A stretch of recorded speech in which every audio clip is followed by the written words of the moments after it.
Hello दोस्तों, कैसे हो आप सभी। तो स्वागत है सभी का मेरे यूट्यूब चैनल पर @ड्रीम CSC प्लेटफॉर्म पर। और यहाँ पर मैं जो आपको सॉल्व करवा रहा हूँ वो 2025 के लिए आप जो भी प्रीलिम्स देने वाले हो उनके लिए मैं विजन IAS की टेस्ट सीरीज सॉल्व करवा रहा हूँ। और इस वीडियो को बनाने का जो क्रेडिट है वो जाता है विजन IAS को, बिकॉज इनका कंटेंट मैं यूज़ कर रहा हूँ।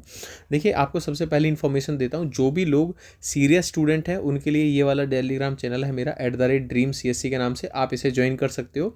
यहाँ पर आपको डेली के आपको न्यूज़ अपडेट मिल जाएगा, करंट अफेयर से रिलेटेड चीज़ें आपको यहाँ पर मिल जाएंगी।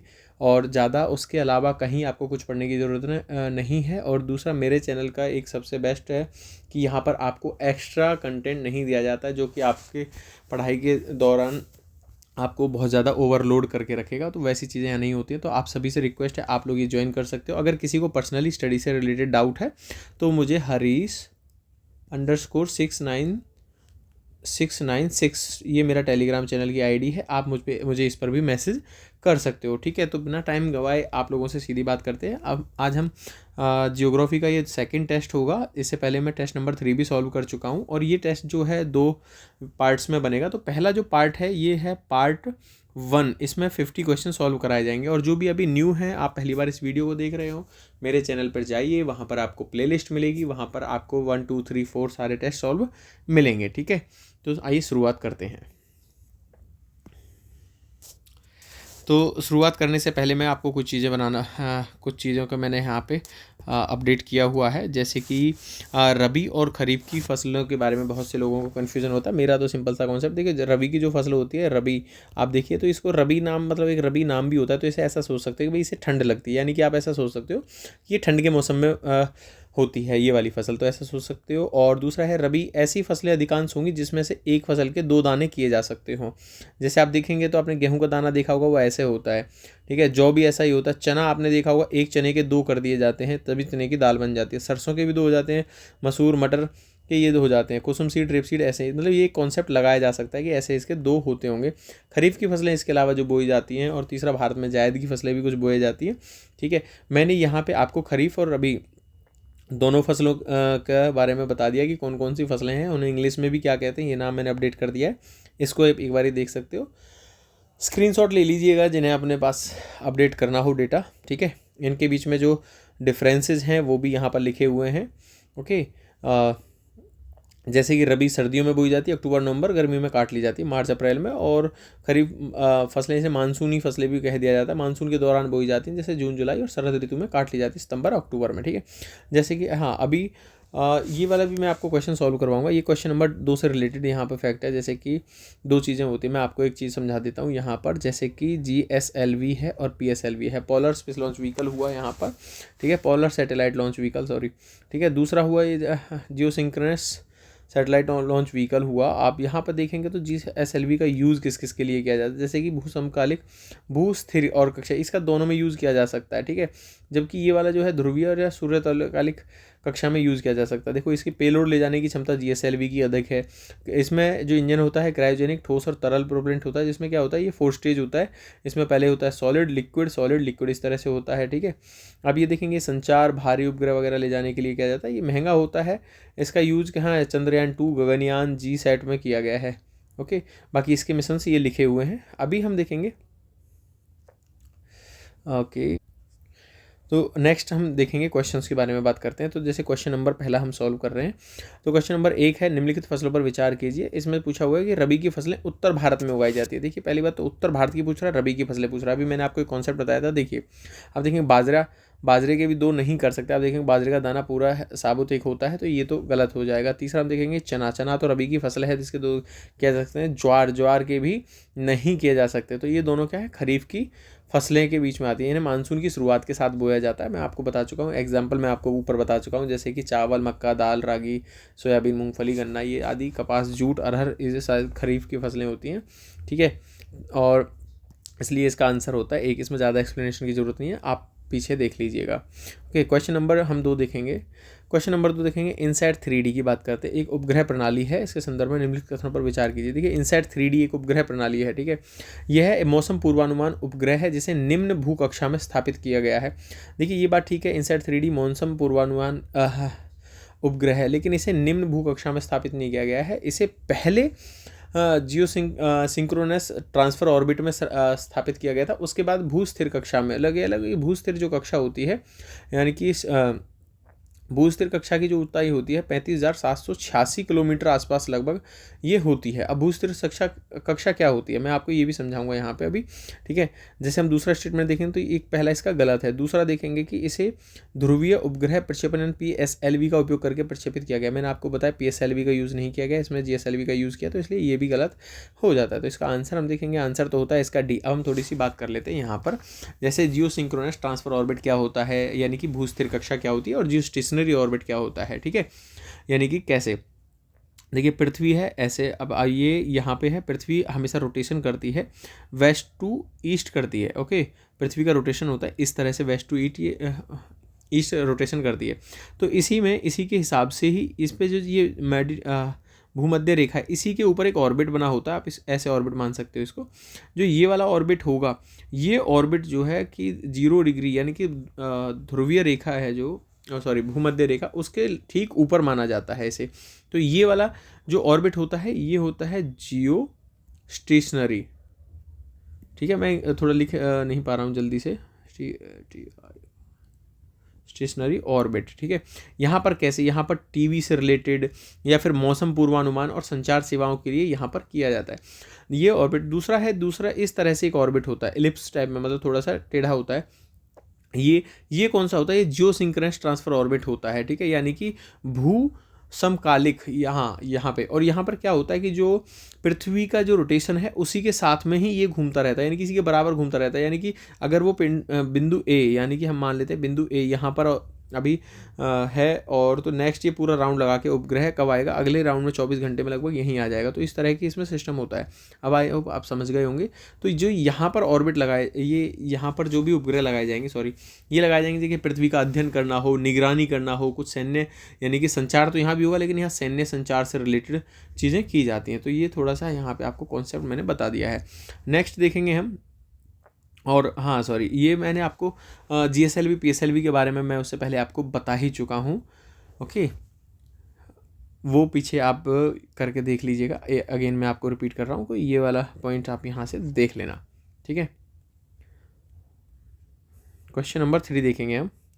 निम्नलिखित शहरों को उनकी जनसंख्या के घटते क्रम में बताना है कि कौन कौन से शहर घटते क्रम में है। शहरों को उनकी जनसंख्या के घटते क्रम में व्यवस्थित करना है, प्रयोग करना है। देखिए कैनबरा, न्यूयॉर्क और टोक्यो। तो सबसे ज़्यादा जनसंख्या कहाँ पर है, कॉन्सेप्ट लगाइएगा। देखिए जापान में टोक्यो में बहुत ज़्यादा पॉपुलेशन है, लगभग 35 मिलियन की पॉपुलेशन यहाँ पे है। न्यूयॉर्क सिटी में 9 से 10 मिलियन की पॉपुलेशन है, और कैनबरा में जो है 0 से 5 मिलियन की है। और ये कहाँ है, ये ऑस्ट्रेलिया की कैपिटल है। कैनबरा क्या है, ऑस्ट्रेलिया की कैपिटल है कैनबरा, ओके। और तो इस हिसाब से आप देखो तो आंसर होगा C 3, 2, 1, ओके। अब हम देखेंगे नेक्स्ट क्वेश्चन नंबर 4 देखेंगे, ठीक है। थोड़ा सा बड़ा क्वेश्चन है इसलिए थोड़ा स्क्रीन छोटी करते हैं। तो क्वेश्चन नंबर देखेंगे, हाल ही में केंद्रीय मंत्रिमंडल द्वारा अनुमोदित प्रधानमंत्री मत्स्य किसान समृद्धि सह योजना के संदर्भ में निम्नलिखित कथनों पर विचार कीजिए। देखिए यह योजना मैं आपको पहले भी बता चुका हूँ, ये योजना केंद्रीय क्षेत्र की एक उपयोजना है, और ये एक उपयोजना है। इसका उद्देश्य क्या है, यानी कि ब्लू रिवॉल्यूशन लाना है, यानी कि ब्लू रिवॉल्यूशन लाना है, यानी कि नीली क्रांति लाना है, इसका एक उद्देश्य रखा गया है। अब इसमें देखिए मैं आपको कुछ चीज़ें समझा देता हूँ। ये तो केंद्रीय क्षेत्र की एक उपयोजना है। दूसरा है ये कैसे, इसमें पैसा कहाँ से आता है। इसके पैसे आने की बात है, इसमें 50% जो पैसा है वो देगी वर्ल्ड बैंक, और उसके साथ में इसमें सहायता करेगी इसकी एक है फ्रांसीसी विकास एजेंसी, यानी कि AFD कहा जाता है। मैं इसे बता देता हूँ, फ्रांसीसी विकास एजेंसी है। प्लस क्या होगा, इसमें पैसा कहाँ से लिया जाएगा, जो सार्वजनिक वित्त है, सार्वजनिक वित्त से इसमें पैसा लिया जाएगा। और प्लस में 50% जो है पैसा वो निजी क्षेत्र से लाभार्थियों से लिया जाएगा। जो निजी प्राइवेट सेक्टर के लाभार्थी होंगे, बेनिफिशरीज होंगे, उनसे यहाँ पर पैसा प्रदान किया जाएगा, ठीक है। आप समझ गए, 50% वर्ल्ड बैंक AFD की सहायता से, प्लस सार्वजनिक वित्त से, और 50% निजी क्षेत्र के लाभार्थियों द्वारा यहाँ पर दिया जाएगा, ठीक है। अब हम बात करेंगे स्टेटमेंट्स की। जैसे कि इसमें है, योजना के तहत लाभार्थियों को मत्स्य पालन और एक्वाकल्चर इंफ्रास्ट्रक्चर डेवलपमेंट फंड से एकमुश्त प्रोत्साहन किया जाएगा। देखिए इसमें अब मैंने आपको अभी ये योजना समझाई, तो उसमें ऐसा कुछ नहीं है कि FIDF लाइफ का एक मुश्त प्रोत्साहन दिया जाएगा। तो ये वाला यहाँ पे गलत हो जाता है। देखेंगे तो यहाँ पर सभी 3 वाला ऑप्शन एलिमिनेट करेंगे। दूसरा है, इसे चीन और अमेरिका जैसे विकसित देशों के तर्ज पर मछली पकड़ने वाले बड़े निगमों को बढ़ावा देना है। देखिए यहाँ पर मैं आपको एक चीज़ और बता दूँ, यहाँ पर बड़े निगमों की ये बात नहीं करता है, कि ये बात करता है सूक्ष्म उद्योगों की, यानी कि छोटे जो उद्योग हैं, बड़ों की बात नहीं करता, ये करता है सूक्ष्म की। तो सूक्ष्मों की बात कर रहा है, तो इसलिए ये स्टेटमेंट यहाँ पर गलत हो जाता है। और इसमें क्या होगा, ये कि सूक्ष्म इनको समर्थन के दे के, यानी कि इनको बढ़ावा दे के क्या करेगा, जो मूल्य श्रृंखला दक्षता है उसको बढ़ावा देना इसका उद्देश्य है, ना कि बड़े निगमों को बढ़ावा देना उद्देश्य है। तो इसलिए 2 भी एलिमिनेट हो जाता है। अब देखेंगे कि ए और डी में क्या आंसर आएगा। तो 3 देखेंगे कि 2024-25 में निर्यात आय का दोगुना कर 1 लाख करोड़ रुपए इस योजना का मुख्य लक्ष्यों में से। बिल्कुल सही है यहाँ पर कि इसका योजना का उद्देश्य जो है 1 लाख करोड़ रुपए का है, ठीक है, 2024-25 तक निर्यात को। अब हम देखेंगे इसका स्टेटमेंट 3 सही है, तो इसलिए आंसर आ जाएगा ए सही है। देखिए आप लोगों को एक बताता हूँ, आप लोग जब भी मैं नेक्स्ट क्वेश्चंस यहाँ पे स्क्रीन पे आपको आता है, तो आप वीडियो को पॉज कीजिए, पॉज करने के बाद उसका आंसर देने की कोशिश करिए। आप गलत दें सही दें उससे कोई मतलब नहीं है, आप बस ये देखिए कि आपने क्या सोचा है, फिर उसके बाद मैं एक्सप्लेनेशन है। अगर आपका आंसर सही है तो बहुत अच्छी बात है, अगर सही नहीं है तो उस वाले सेक्शन को आप ठीक से पढ़िए, रिवाइज़ करिए, मैंने जो एक्सप्लेनेशन किया है वो उसको सुनिए। तो आई होप कि आप वो चीज़ समझ सकते हो कि आप कहाँ गलती कर रहे हो। दूसरा है कि जो मेरा प्लेटफॉर्म है टेलीग्राम वाला, ड्रीम CSC, इस टेस्ट की PDF वहाँ मिल जाएगी आपको। और एक इन्फॉर्मेशन और मैं आपको अपडेट करना चाह रहा हूँ कि देखिए जो भी सीरियस स्टूडेंट हैं प्लीज़ वही वहाँ पे मैसेज कीजिए, और कोई भी सॉफ्ट कॉपी की बात मत किया कीजिए। नोट्स की मैं PDF जो है आपको इस टेस्ट की वहाँ पे सॉफ्ट कॉपी में अवेलेबल है, लेकिन आप जो नोट्स मांगते हो सॉफ्ट कॉपी में वो मेरे पास नहीं मिलेंगे, उसके लिए हार्ड कॉपी के लिए आपको कॉन्टैक्ट करना होगा, ठीक है। तो हम देखेंगे पश्चिमी एशिया के संदर्भ में निम्नलिखित राजधानी को उत्तर से दक्षिण के क्रम में व्यवस्थित। देखिए पश्चिमी एशिया की बात कर रहा है और ये राजधानियाँ पूछी हुई हैं कि शहरों को उत्तर से दक्षिण यानी कि लगाना है। तो उत्तर से दक्षिण कैसे लगाएंगे, अब आप देखिए, आपको पता होगा कि ईरान कहाँ है। देखिए आप इसके लिए ना आपको मैपिंग की बहुत ज़रूरत पड़ेगी। तो जो ईरान है वो जो एक एल्ब्रुज पर्वत है, कौन सा पर्वत है, एल्ब्रुज पर्वत है, मैं इसे बना देता हूँ, एल्ब्रुज पर्वत है। इसकी तलहटी में जो है तेहरान शहर है। तेहरान किसकी राजधानी है, तेहरान है ईरान की राजधानी। आप रान से अंदाज़ा लगा सकते हो, ईरान और तेहरान, ठीक है। दूसरा हम देखेंगे बगदाद। बगदाद कहाँ की राजधानी है, बगदाद है इराक की राजधानी, बगदाद है। सऊदी अरब की है, सऊदी अरब की जो राजधानी है वो है रियाद, ठीक है। अब आप देखिए कि ईरान कहाँ पर है, ईरान सबसे ऊपर बैठता है, ठीक है। फिर उसके बाद में आ जाता है आपका इराक आ जाता है, फिर उसके बाद में मतलब कि यहाँ पे जैसे इराक है, फिर उसके बाद यहाँ ईरान है, लेकिन इनकी जो राजधानियाँ हैं वो ऐसे हैं, तो इसलिए पहले आ जाएगा आपका इराक। तो फिर उसके बाद रियाद आ जाता है सऊदी अरब की, ठीक है। तो इस तरह से इसका जो आंसर होगा 1 2 3 होगा, ठीक है। तो बाकी हम बात करेंगे जैसे कि अब बगदाद जो है, अब थोड़ी सी अलग से हम कुछ बातें कर लेते हैं यहाँ पर। बगदाद कहाँ है, बगदाद जो दोहा के उत्तर में स्थित है, कहाँ, टिग्रिस नदी के किनारे पर। तो यहाँ पर कौन सी, ये टिग्रिस नदी, कभी कभी के नदियाँ भी पूछ लेता है किस नदी के किनारे पर, तो टिग्रिस नदी के किनारे पर है। और ये कहाँ है, दोहा है, दोहा उसके उत्तर में ये स्थित है, टिग्री नदी के किनारे पर। अब हम देखेंगे रियाद। रियाद क्या है, दोहा के साउथ में है। जब दोहा के उत्तर में ये हो गया तो यानी मान लेते हैं दोहा यहाँ पर है, ठीक है। तो इसके क्या कहते हैं दक्षिण में ये हो गया। और अरब प्रायद्वीप के मध्य है, ये कहाँ है, अरब का जो पेनिनसुला है उसके मध्य में है रियाद की राजधानी। ओके, आई होप कि क्वेश्चन नंबर 5 आपको समझ में आएगा। नेक्स्ट क्वेश्चन देखेंगे, क्वेश्चन नंबर 6। तो ये राष्ट्रीय जलमार्गों की बात करता है। देखिए जलमार्ग होते हैं जो नदियों में कनेक्टिविटी करके बनाए जाते हैं। यहाँ पर देखिए नीचे से फ्लैट बोट होती हैं, उनको चलाया जाता है, जिससे क्योंकि इन जलमार्गों की जो है गहराई बहुत कम हो, मतलब उतनी अधिक नहीं होती है कि बड़े समुद्री जहाज़ यहाँ पर जिनकी तलहटी मतलब लाइक ऐसे होते हैं वो चलाए जा सकें। यहाँ पर फ्लैट तलहटी वाले जहाज़ चलाए जाते हैं, ठीक है। तो यहाँ पर नेशनल वाटरवेज यहाँ पर पूछा हुआ है कि कौन सा कहाँ से कहाँ तक है। तो जैसे NW फर्स्ट पूछा है, इलाहाबाद से हल्दिया तक है। तो ये ठीक है कि यह सबसे बड़ा जलमार्ग है, लगभग इसकी 1620 किलोमीटर की लंबाई है। NWT जो है इसकी 951 किलोमीटर की लंबाई है। तीसरा जो है ये 205 किलोमीटर की लंबाई आती है। देखिए जो NW2 है ये सदिया से धुबरी के बीच में चलने वाला है, और राष्ट्रीय जलमार्ग 3 जो है कोट्टपुरम टू कोल्लम चलता है। इसलिए ये दोनों तो यहाँ पर गलत है। तो यहाँ पर मिला में इलाहाबाद से हल्दिया के बीच में जो है ये नेशनल वाटरवेज नंबर 1 चलता है। ठीक है, तो ए सही है इसका। अनदर वाटरवेज हैं जो, और एक टोटल वाटरवेज में अभी जैसे हमारे यहाँ पर हैं अभी 6 चालू हैं। तो NW जो 4 है वो आपका चलता है, इसकी लंबाई जो है लगभग 1078 किलोमीटर की है। ये काकीनाडा और पुदुचेरी के बीच में ये है। ठीक है, कहाँ पर? ये गोदावरी और कृष्णा नदी पर है। ठीक है, गोदावरी कृष्णा नदी के विस्तार पर है। NW5 जो है ये कहाँ है? मातई नदी पर है। मातई नदी कहाँ? महानदी के डेल्टा चैनल पर है, और ब्राह्मणी नदी पर यह आता है, ब्राह्मणी नदी के विस्तार पर है। NW6 जो है ये लखीपुर से भांगा के बीच में है। ठीक है, और ये किस पर है? NW6 है बराक नदी के किनारे पर। ठीक है, आई होप यहाँ पर आपको क्लियर हो गया होगा, बराक नदी के किनारे पर ये स्थित है। ठीक है, नेक्स्ट क्वेश्चन देखेंगे, क्वेश्चन नंबर 7। यहाँ पर आपको कुछ इस्पात संयंत्र और नदी तट पूछे हुए हैं कि जैसे राउरकेला, दुर्गापुर और टिस्को कहाँ पर स्थित है। टिस्को देखेंगे आप, टिस्को किसका है? मैं यहाँ पर ये टाटा का जो है, टाटा जो जमशेदपुर है वहाँ पर है, टाटा जी का है टिस्को, तो जमशेदपुर में है। ये है स्वर्ण रेखा प्लस में जो है खारकोई नदी के किनारे पर है। कौन सी? खारकोई नदी के किनारे पर है, सॉरी। इन दोनों नदियों से इसको जल प्रदान होता है। तो देखिए 3 आपका यहाँ पर सही है, तो हम ऑप्शन एक एलिमिनेट कर देते हैं। अब दूसरा हम देखेंगे दुर्गापुर। दुर्गापुर कहाँ है? क्या दामोदर के? हाँ, दुर्गापुर कहाँ पर पड़ता है? ये पश्चिम बंगाल यानी कि वेस्ट बंगाल में ये पड़ता है।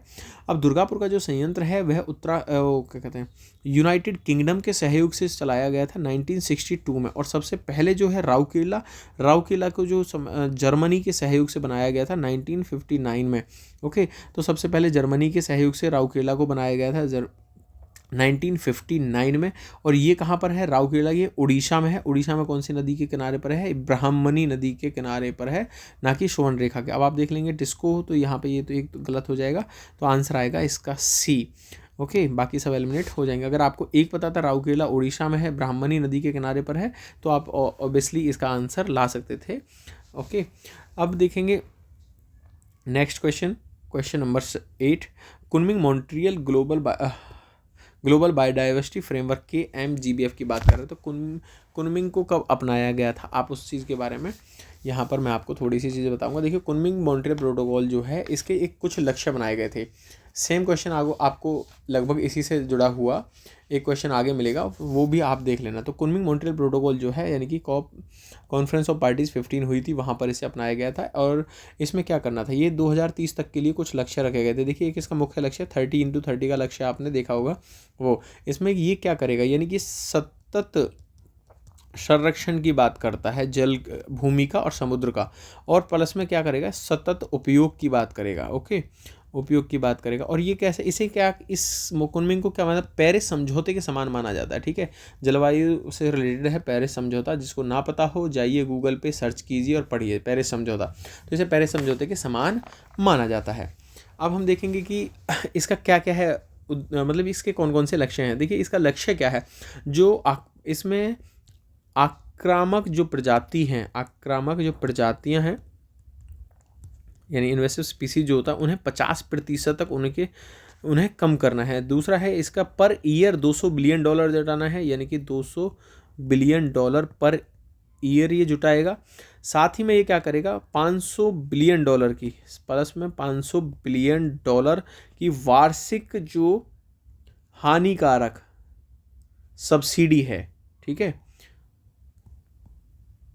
सब्सिडी उसको हटाने का काम ये करेगा। तो यहाँ पर देखिए 3 उद्देश्य हो जाते हैं। जैसे पहले के 2030 तक के लक्ष्य 30x30 का लक्ष्य, सतत संरक्षण करेगा भूमि का और समुद्र का, साथ में सतत उपयोग करेगा, आक्रामक प्रजातियों को 50% कम करना है, $200 बिलियन पर ईयर का इकट्ठा करेगा, और $500 बिलियन की जो वार्षिक हानिकारक सब्सिडी दी जाती है उसको ये हटाने की बात करता है। और इसका उद्देश्य क्या है, अब मैं यहाँ पर आपको उद्देश्य भी इसके बता देता हूँ। तो यानी कि उद्देश्य में क्या करेगा, ये बायोडाइवर्सिटी जो है उसकी हानि से रोकना है 2030 तक। कब तक? 2030 तक के लिए है, उनको हानि को यहाँ पर रोकना है। और 2050 तक ये करेगा प्रकृति के साथ उत्पादक के रूप में सामंजस्य के साथ में, यानी कि जो प्रकृति है इसके साथ सामंजस्य के साथ में रहना सुनिश्चित करने का इसका कार्य होगा। ठीक है, तो दो उद्देश्य हो गए। पहला उद्देश्य 2030 तक जो जैव विविधता है उसकी हानि से रोकना है, 2050 तक प्रकृति के साथ सामंजस्य में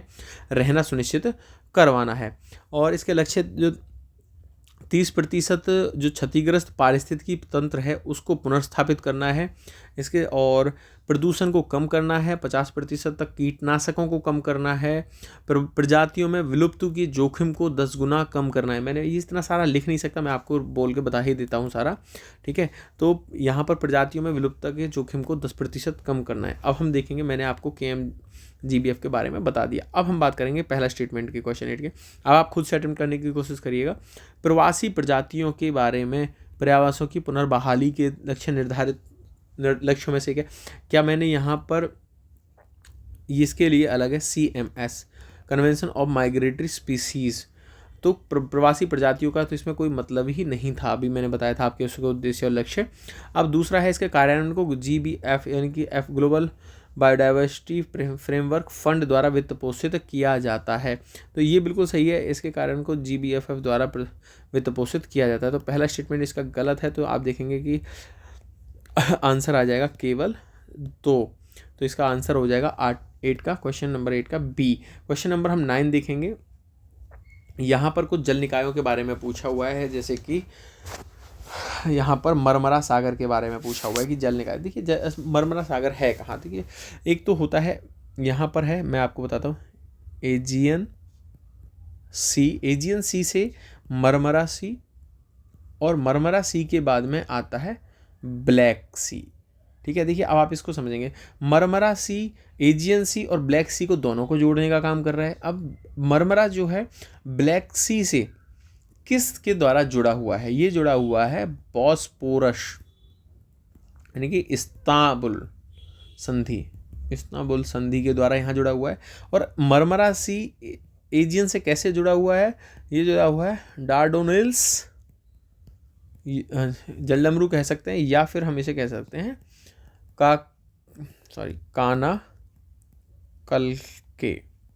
कानाकल के संधि के द्वारा, यानी कि जलडमरू जल संधि के द्वारा इसे जुड़ा हुआ है। तो डार्डोनेल्स देखिए, अब आप ऐसे समझ सकते हो, ऐसे याद कर सकते हो, मरमरा में M आएगा और AM, यानी कि मॉर्निंग में जब होती है तो डंडे पड़ते हैं, तो डार्डानेल्स ऐसे याद कर सकते हो, या काना आदमी डंडे मारता है, वैसे कुछ आप याद कर सकते हो। बॉस्पोरस या इस्तांबुल आप ब्लैक सी और मरमरा में यूज़ कर सकते हो कि M और B के बीच में, फिर यहाँ पे B दोबारा स्टार्ट हो रहा है तो इसी से ही B आ सकता है, निकाल सकते हो। ठीक है, तो इस तरह से आप याद कर सकते हो। तो अब देखिए मैंने आपको समझा दिया, आप अब इसका आंसर मुझे बताइए कि 9th का क्या होगा, कि कौन कौन से सागर जोड़ रहे हैं। देखिए एजियन सागर और काला सागर को जोड़ रहा है, तो इसका आंसर होगा D।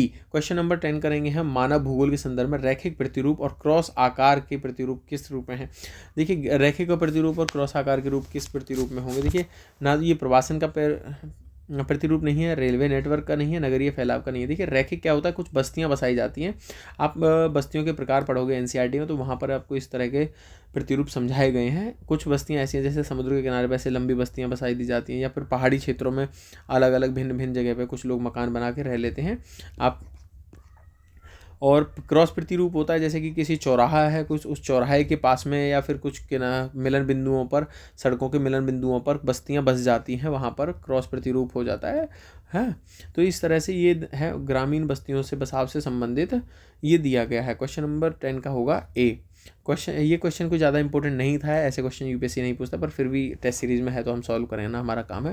क्वेश्चन नंबर 11 देखेंगे कि यहाँ पर कुछ परमाणु ऊर्जा संयंत्र पूछा हुआ है, जैसे कि तारापुर, रावत भाटा, कल्पकम और काकरापारा। तो कौन से राज्य में है ये बताना है हमें यहाँ पर। देखिए जो तारापुर संयंत्र है आपको पता होगा महाराष्ट्र में है, सबसे पुराना है, 1969 से है, और इसको संचालन NPCIL द्वारा किया जाता है। रावत भाटा है 2005 में बना था भाई, 2000 राजस्थान में है, बिल्कुल सही है। इसे भी NPCIL द्वारा विनियमन किया, इसको रेगुलेट किया जाता है। और कलपक्कम जो है, कलपक्कम केरला में ना होकर ये तमिलनाडु में है। कलपक्कम जो है तमिलनाडु के अंदर में है। इसे मद्रास परमाणु विद्युत संयंत्र द्वारा चलाया जाता है। और काकरापारा इसे भी NPCIL द्वारा चलाया जाता है, और ये उड़ीसा में नहीं होगा। काकरापारा ये गुजरात के अंदर में स्थापित है। तो आप समझेंगे कि देखिए 3 और 4, अगर आपको 3 4 पता थे तो देखिए अब एलिमिनेट करिए और आंसर पे निकालिए। क्वेश्चन नंबर A इसी तरह से निकाल जाएगा। भारत, अब देखिए मैं कुछ फैक्ट बताता हूँ। भारत जो है परमाणु ऊर्जा के अंदर में 5वां बड़ा स्रोत है परमाणु ऊर्जा का, ठीक है। और 2% का ये योगदान देता है। कुल जो है भारत में 7 हैं ऐसे, और मतलब भारत में जो परमाणु ऊर्जा संयंत्र है 7 हैं, जो कि लगभग 6000 को टोटल कितने 7, और ये कितना 6700 मेगावाट एनर्जी उत्पन्न करते हैं, ठीक है। क्वेश्चन नंबर हम 12 देखेंगे। क्वेश्चन नंबर 12 देखेंगे, गन्ना उद्योग के बारे में है। तो गन्ना उद्योग में निम्नलिखित कथनों पर विचार कीजिए। देखिए, गन्ना उत्पादक क्षेत्रों में चीनी मिलें स्थापित करने का प्राथमिक कारण सस्ते श्रम की उपलब्धता है। देखिए, सबसे बड़ी बात है, आपको यहाँ पर थोड़ा सा कॉन्सेप्ट समझना है। गन्ने की मिलें, चीनी यानी कि चीनी मिलें, जो कि गन्ने का रस निकाल के चीनी बनाई जाने की प्रोसेस के लिए एस्टेब्लिश की जाती है। तो वहाँ क्यों बनाई जाती है? वो ऐसे क्षेत्रों में ही बनाई जाती है जहाँ पर गन्ने की उत्पादकता बहुत अधिक होती है, क्योंकि गन्ना जो है कि भारी है, और गन्ना ज़्यादा भारी होगा, ट्रांसपोर्टेशन कॉस्ट बढ़ेगी। और सबसे बड़ी बात क्या है, अगर आप 100 टन गन्ना लेते हो तो उसमें से केवल 9 से 10 टन लगभग चीनी उत्पन्न कर पाओगे। अब आप समझिए 100 टन का ट्रांसपोर्टेशन करने में और 9 से 10 टन का ट्रांसपोर्टेशन करने में लगभग 10 गुने का अंतर आपका आ जाता है। तो यानी कि 10 गुना और महंगा हो जाएगा। इसलिए कहाँ लगाई जाती हैं ऐसी चीनी मिलें? वहाँ लगाई जाएंगी जहाँ पर गन्ना बहुत ज़्यादा मात्रा में पैदावार होती है गन्ने की। तो पहला गलत है, सस्ते श्रम से इससे कोई मतलब नहीं होता है। तो आप देखेंगे सभी 3 एलिमिनेट कर देंगे। और 2 है, चीनी मिल संपूर्ण ऊर्जा की आवश्यकता पूर्ति खोई गई ईंधन के रूप में उपयोग करके उत्पन्न की गई विद्युत से की जाती है। देखिए, अब आप देखिए 100 टन गन्ने से 9 से 10 टन की चीनी बनती है। बाकी की जो खोई होती है उसको जला के उससे हीट उत्पन्न करके बिजली भी बनाई जा सकती है और चीनी भी बनाते हैं। तो इसलिए संपूर्ण ऊर्जा का वो विद्युत की पूर्ति वहीं से की जा सकती है। तो इसका स्टेटमेंट 2 सही है। तीसरा आप देखेंगे, कर्नाटक देश के अग्रणी चीनी उत्पादक राज्य है। इसके बाद महाराष्ट्र का स्थान है। देखिए, अग्रणी राज्य जो है वो है उत्तर प्रदेश, यानी कि ये गलत है, कर्नाटक नहीं है। आप सबको पता होगा उत्तर प्रदेश में बहुत ज़्यादा पैदा की जाती है और सबसे अग्रणी है। बाकी ये सेकंड उत्पादक राज्य है। राजस्थान जो है वो महाराष्ट्र जो है वो फर्स्ट उत्पादक राज्य माना जाता है, ठीक है। पहले नंबर पे महाराष्ट्र आता है उत्पादन में, लेकिन अग्रणी में अगर पूछा जा रहा है तो उत्तर प्रदेश आपका आता है, ठीक है। नेक्स्ट क्वेश्चन देखेंगे। क्वेश्चन नंबर हम 13 देखेंगे। खनिजों के बारे में पूछा हुआ है। निम्नलिखित में से कितने लौह धात्विक खनिज यानी कि Fe से रिलेटेड है, धात्विक लौह धात्विक खनिज के रूप में? अब देखिए, आप तांबा देखेंगे। तांबे में आपको पता होगा लोहा बिल्कुल भी नहीं मिलता है, तो इसलिए एक एलिमिनेट हो जाता है, ये अलौह खनिज है। दूसरा है बॉक्साइट। बॉक्साइट कहाँ? एल्युमिनियम में यूज़ होता है, एल्युमिनियम मिलता है, तो ये भी यहाँ पे गलत हो जाएगा। तीसरा हम देखेंगे ग्रेफाइट। ग्रेफाइट क्या होता है? कार्बन होता है, ठीक है। तो ग्रेफाइट कार्बन होता है, इसमें लोहे से कोई मतलब नहीं। मैग्नीज में लोहे के तत्व जरूर मिलते हैं, लोहा अयस्क होता है। तो इसका आंसर होगा 4, यानी कि केवल 1 इसका आंसर माना जाएगा। क्वेश्चन नंबर हम 14 देखेंगे। भारत में कोयला भंडार के बारे में पूछा हुआ है। देखिए, भूरा कोयला तमिलनाडु, गुजरात और पुदुचेरी तटीय क्षेत्रों पर प्राप्त होता है, और भारत में लगभग 80% कोयला भंडार बिटुमिनस प्रकार का है और गैर कोकिंग श्रेणी का है। देखिए, हम थोड़ी सी कोयला का जो है इंपॉर्टेंट है, इस पर कई बार क्वेश्चंस आते हैं। पहली बात तो हम कोयले के बारे में बात करते हैं। देखिए, जो लिग्नाइट कोयला होता है, कौन सा? लिग्नाइट कोयला होता है। इसमें 55% जो है कार्बन की मात्रा इसमें होती है। दूसरे नंबर पे आ जाता है, और ये कहाँ पर मिलेगा? देखिए, ये कहाँ मिलेगा आपको? गोंडवाना कोयला क्षेत्र में ये मिलता है, ओके। और कहाँ ये गोंडवाना कोयला क्षेत्र कहाँ है? दामोदर घाटी में, दामोदर घाटी के अंदर में ये स्थित है। अब हम बात करेंगे जैसे कि हम कोयले से कितनी ऊर्जा का उत्पादन करते हैं। देखिए, वाणिज्यिक जो ऊर्जा है हम अपनी लगभग उसकी 67% की आपूर्ति हमें कोयले क्षेत्र से की जाती है। और आपको पता होगा सबसे टॉप क्लास का जो कोयला है वो कौन सा है? एंथ्रेसाइट कोयला माना जाता है। एंथ्रेसाइट कोयला जो है इसमें लगभग 80 से लेकर प्रतिशत कार्बन की मात्रा होती है। और इस एंथ्रेसाइट कोयले को अगर जब आप बर्न करोगे तो बहुत स्लो बर्न होगा।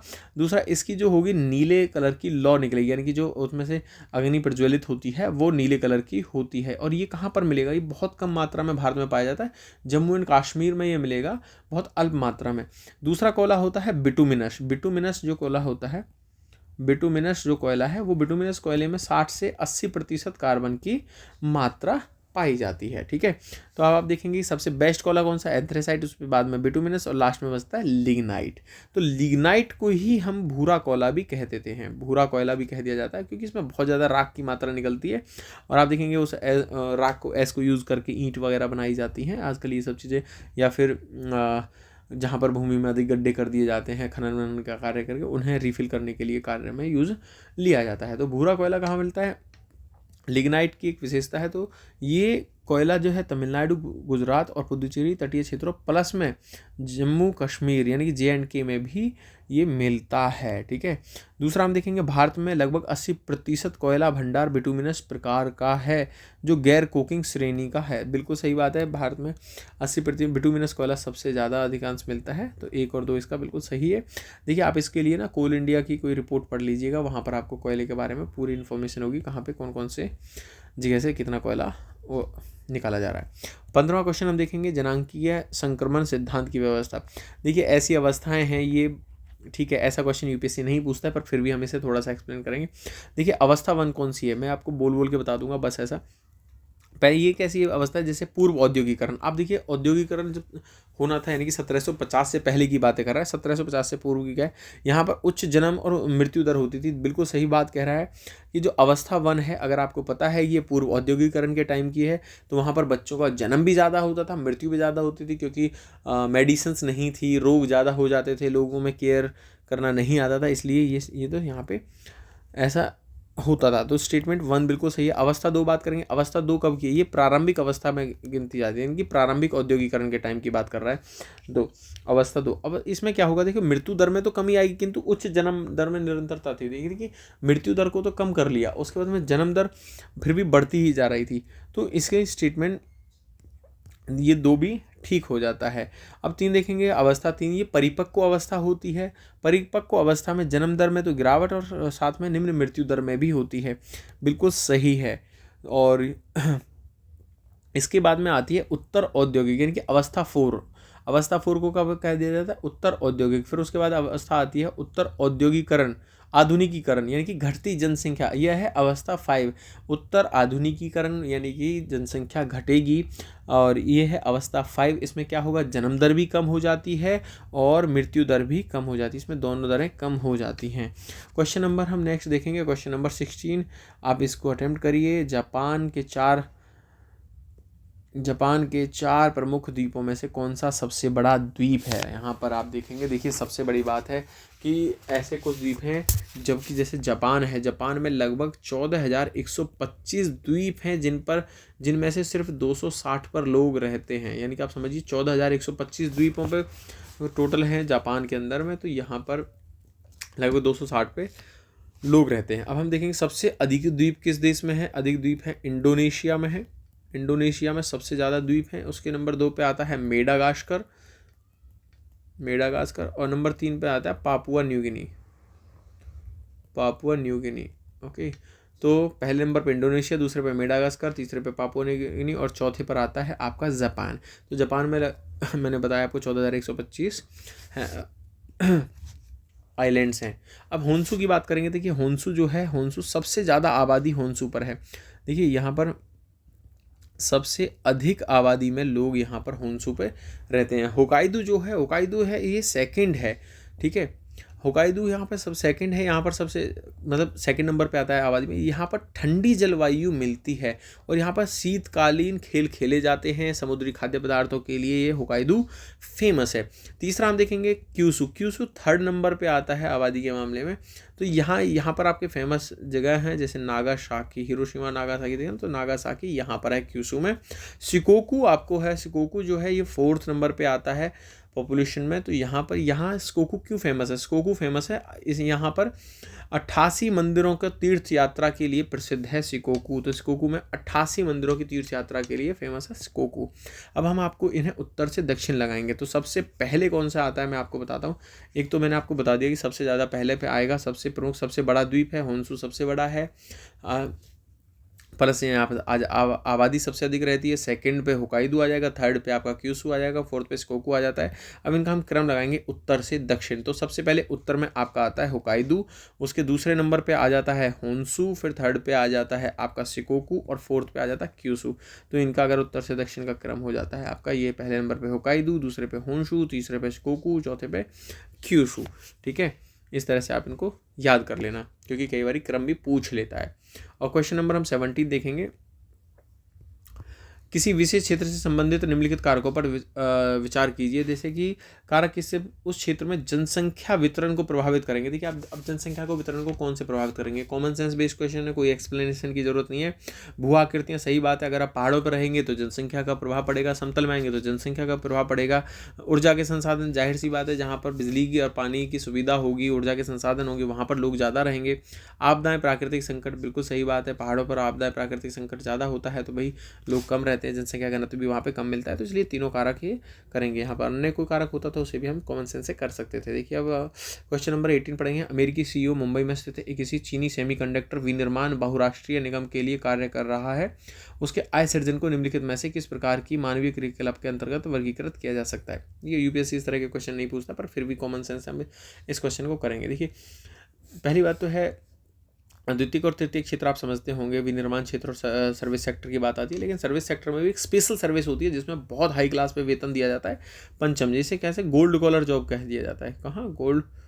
गोल्ड कॉलर जॉब इसे कह दिया जाता है। चतुर्थ जो है ये इनकी फोर्थ सेक्टर जो है, अगर हम फोर्थ की बात करेंगे तो यहाँ पर कैसे, यहाँ पर ऐसी होती हैं जैसे अपने ज्ञान के आधार पर, बौद्धिक ज्ञान आधारित गतिविधियों के आधार पर इंसान जो कार्य करते हैं, मानव क्रियाकलाप करते हैं। जैसे कि आईटी सेक्टर हुआ, वैज्ञानिक विकास के कार्य हुए, या परामर्श किसी को देने की सेवा हुई, सब कंप्यूटर से रिलेटेड कोई बात हुई, मीडिया हुआ, शिक्षा हुआ, तो वो आपके यहाँ फोर्थ में आते हैं। फिफ्थ में कहेंगे देखिए विनिर्माण की बात कर रहा है, बहुराष्ट्रीय कंपनी की बात कर रहा है, सेमीकंडक्टर की स्थिति में चीनी कंपनियां बहुत आय सर्जन का निम्नलिखित में से उसका आय सर्जन को कौन से पंचम सेक्टर में रखेंगे हम? गोल्ड कॉलर में, क्योंकि बहुत अच्छा पेमेंट उसको मिल रहा होगा। तो ठीक है, क्वेश्चन नंबर 18 हो गया। नेक्स्ट क्वेश्चन देखेंगे, क्वेश्चन नंबर 19। भारत में निम्नलिखित क्षेत्रकों को उनके जल उपयोग के अनुसार घटते हुए क्रम में व्यवस्थित कीजिए। देखिए पहले हम जल उपयोग की बात करेंगे। तो जल उपयोग कहाँ पे कितना कौन करता है?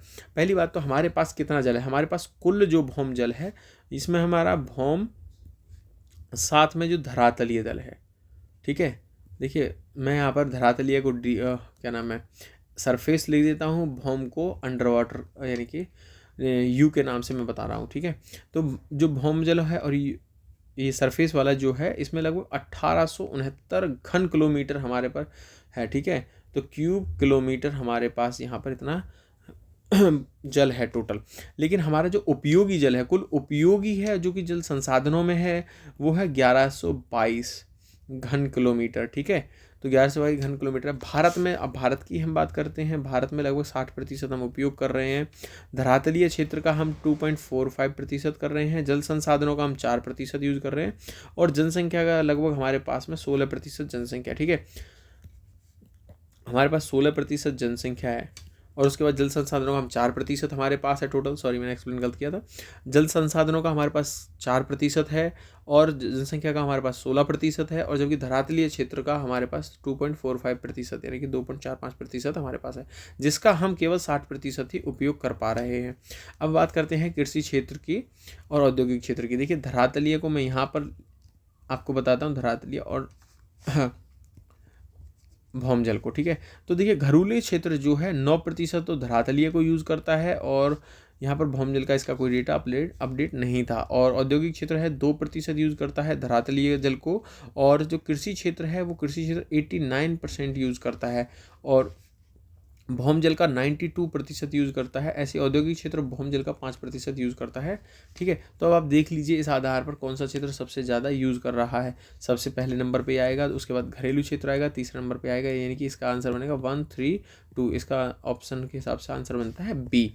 नेक्स्ट क्वेश्चन देखेंगे, क्वेश्चन नंबर हम 20 देखेंगे। यहाँ पर स्थानांतरणीय कृषि बोला के बारे में पूछा हुआ। देखिए पहले ज़माने में क्या होता था कि निर्वाह कृषि करते थे लोग, उस कृषि के आधार पर इधर उधर उन्हें भटकना पड़ता था, जंगलों को काटते थे, साफ़ करते थे, उसके बाद में वहाँ पर आप कृषि करेंगे, उसके बाद जब वो ज़मीन अनउपजाऊ हो जाएगी उसे छोड़कर दूसरी जगह चले जाएंगे, उसे परती छोड़ देंगे, फिर उसके बाद कुछ टाइम बाद में मिट्टी अपनी उर्वरक क्षमता को पुनः ग्रहण कर लेती है, फिर वहाँ पर लोग आके किसान खेती करना शुरू कर देते हैं। अब ऐसी कृषियों को अलग अलग जगह पर अलग अलग नाम के द्वारा जाना जाता है। जैसे कि इंडिया में दहिया के साथ में इसे बेबर भी कह दिया जाता है, बेबर भी है, कोमान है और बाल्टेर है, ऐसे ही झूम कृषि है। तो आप इसके बाद में और भी कुछ कृषिज हैं उनके बारे में बात करेंगे। पहले हम थोड़ा सा इंटरनेशनल लेवल पे बात कर लेते हैं। भाई मिल्पा, देखिए एक मिल्पा भी कहा जाता है। ठीक है, ये क्वेश्चन आपको आगे भी काम आएगा। मिल्पा कहाँ कहा जाता है? ये मैक्सिको में कहा जाता है, प्लस में मध्य अमेरिका।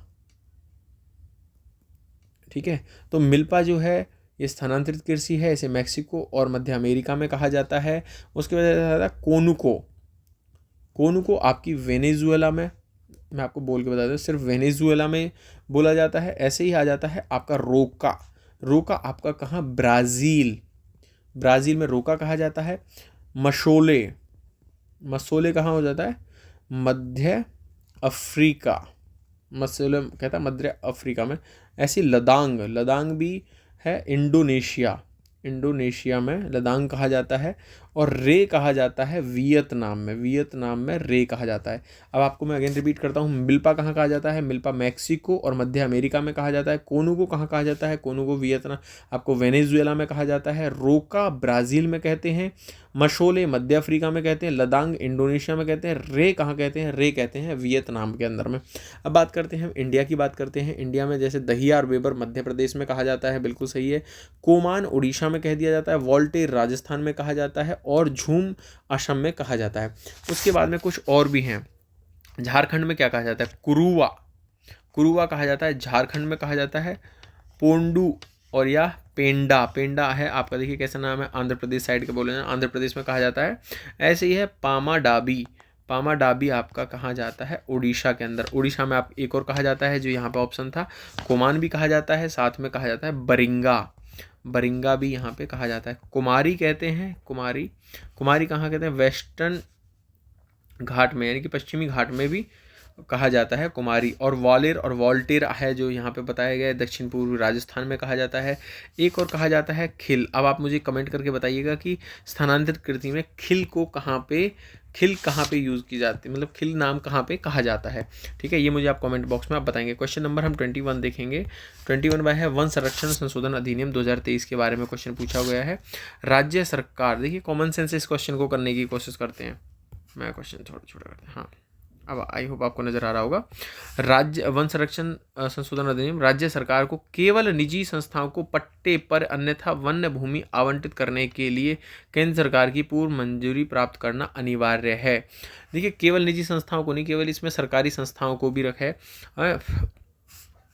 यहाँ पर केवल निजी नहीं, इसमें सरकारी संस्थाओं की बात करता है। ठीक है, निजी संस्थाएं नहीं है। सरकारी मंजूरी कब प्राप्त करेगा? जब केंद्र सरकार की पूर्व मंजूरी की आवश्यकता है, जब वो सरकारी संस्थाओं को पट्टे पर देगा। तो इसलिए एक स्टेटमेंट गलत हो जाता है। दूसरा है यूकेलिप्टस। अब बांस अन्य बहुउद्देशीय वृक्षों की कृत्रिम रूप से उगाई जाने वाली जैसी गतिविधियों को गैर वन्य गतिविधियों के रूप में निर्दिष्ट करता है। देखिए इन्हें गैर वन्य गतिविधियों के रूप में निर्दिष्ट करता है, नहीं, ये गलत बात है। इन्हें तो बाहर ही रखा गया है भाई इससे, इसलिए ये भी यहाँ पे गलत हो जाता है। तीसरा देखेंगे, वन्य क्षेत्र के वे जो निजी स्वामित्व में है उन्हें वन संरक्षण संशोधन अधिनियम 2023 के तहत वन की परिभाषा से बाहर नहीं रखा गया है। भाई निजी स्वामित्व में भी अगर किसी ने वन लगा रखा है तो उसे भी वन की परिभाषा के अंतर्गत रखा गया है, तो इसलिए ये भी इसका गलत माना जाएगा। तो इसका आंसर आता है डी। इसका मतलब कोई भी आंसर इसका सही नहीं है। क्वेश्चन नंबर 22 देखेंगे, स्थानीय पवनों के बारे में क्वेश्चन है। स्थानीय पवनें कुछ होती हैं जो कि आपकी चलती हैं। जैसे कि पहला स्टेटमेंट है, स्थल और समुद्री समीर छोटे पैमाने पर मानसून के समान होते हैं। देखिए ऑनशोर और ऑफशोर समीर चलती है, ठीक है, अपतटीय और अभितटीय पवन चलती हैं। तो देखिए अपतटीय और अभितटीय, अगर अभितटीय पवन चल रही है यानी कि समुद्र से तट की तरफ में चल रही है, ठीक है, तो उस पवन में आर्द्रता लेके आएगी तो बारिश के समान माना जाएगा, वहाँ के मौसम को, क्लाइमेट को चेंज कर देगी, बारिश करवाने की संभावना भी है। दिन में यहाँ से गर्म हवा को यहाँ पे ले जाएगी तो यहाँ पर ठंडक आएगी अगर गर्म हवा जाएगी, तो इसलिए इसे कहा जाएगा, इसे समुद्री समय मानसून के समान माना जाता है। दूसरा हम देखेंगे फॉन और चिनूक के बारे में। अब आपको पता हो, देखो चिनूक के नाम से, आप चिनूक कहाँ की पवन है? चिनूक हेलीकॉप्टर, ये देखा होगा आपने, अमेरिका से लिए, तो अमेरिका की यह पवन है, यानी कि यूनाइटेड स्टेट ऑफ अमेरिका की ये पवन है। ये कब है? ये शीत ऋतु में रॉकीज जो पर्वत है उसके पूर्वी ढालों पर प्रभावित होती है। कहाँ पर? वैसे ये कौन सी पवन है? चिनूक। चिनूक गर्म पवन है, लेकिन ये बहती कब है? यानी कि शीत ऋतु में, वहाँ के मौसम को बराबर कर देती है। शीत ऋतु में प्रभावित होती है। कहाँ? रॉकीज पर्वत के पूर्वी ढालों पर प्रभावित होती है। ऐसे हम फोन की बात करते हैं। फोन कहाँ है?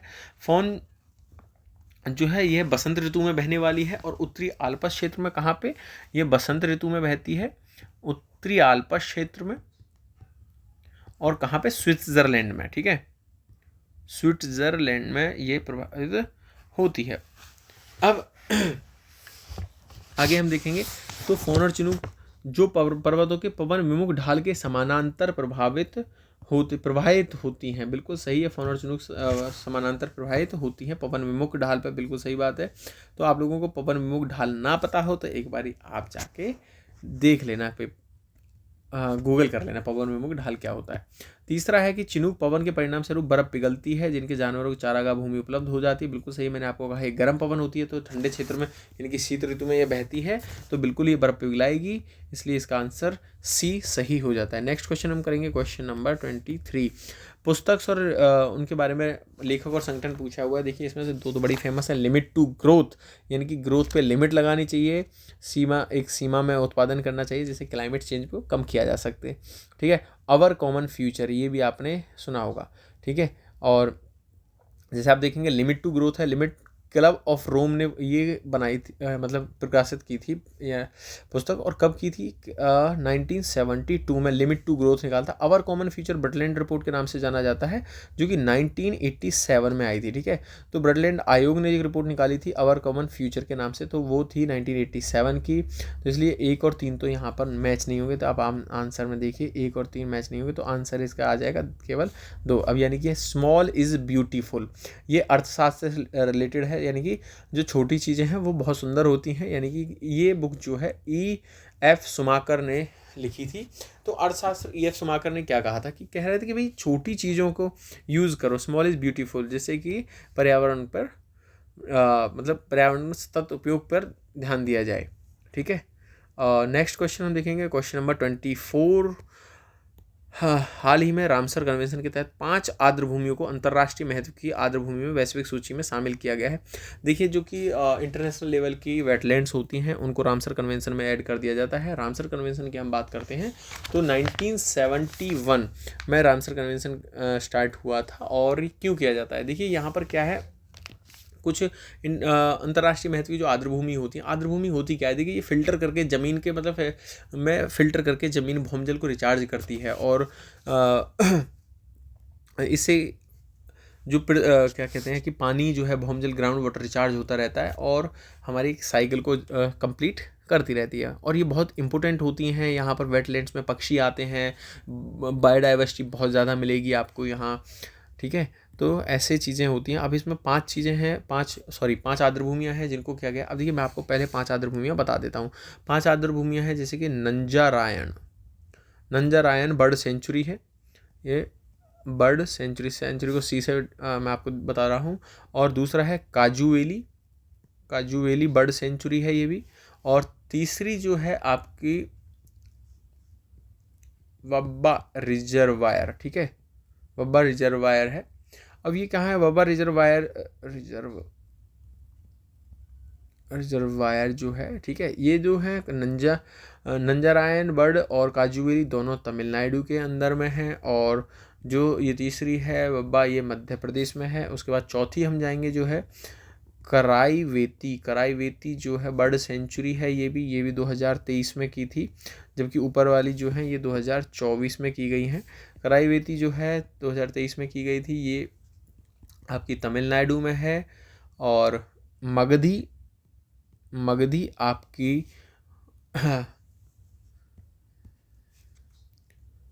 कर्नाटका में है, ठीक है। मगधी आपकी कर्नाटका में है, ठीक है, आर्द्रभूमि।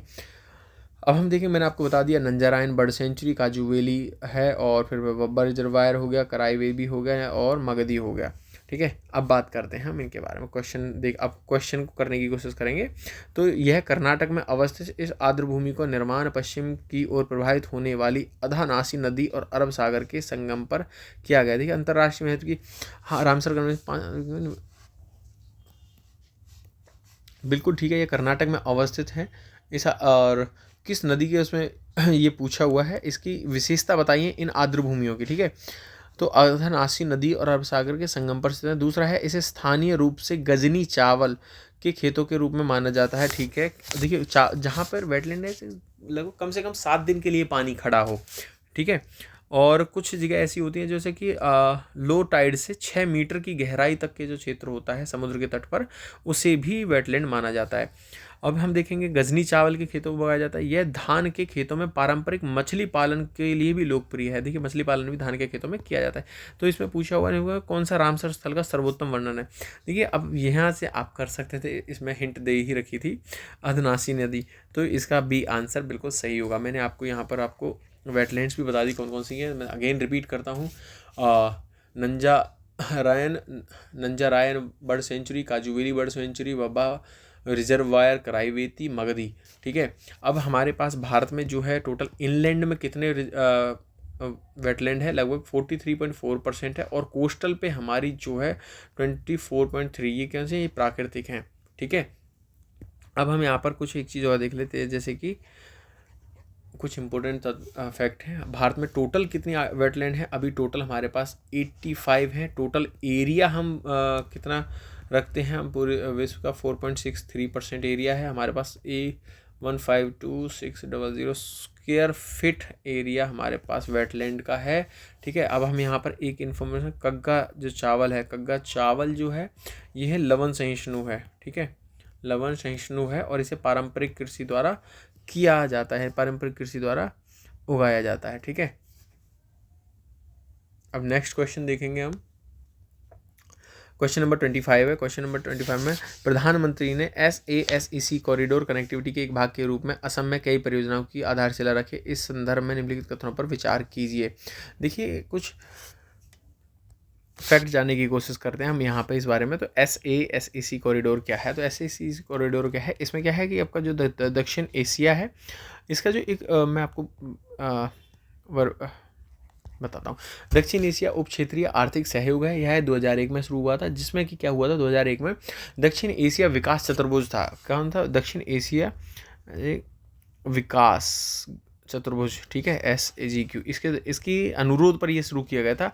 और इसमें कौन कौन से देश हैं, इसमें बांग्लादेश, भूटान, नेपाल, इंडिया, यानी कि इन्हें क्या है BBIN कंट्रीज़ भी कहा जाता है। बांग्लादेश, भूटान, इंडिया, नेपाल हैं इसमें SAGQ में, और इसके अनुरोध पर ये 2001 में शुरू किया गया था। अब इसके 4 स्तंभ हैं, कौन कौन से 4 स्तंभ हैं, इसके 4 स्तंभ में माना जाता है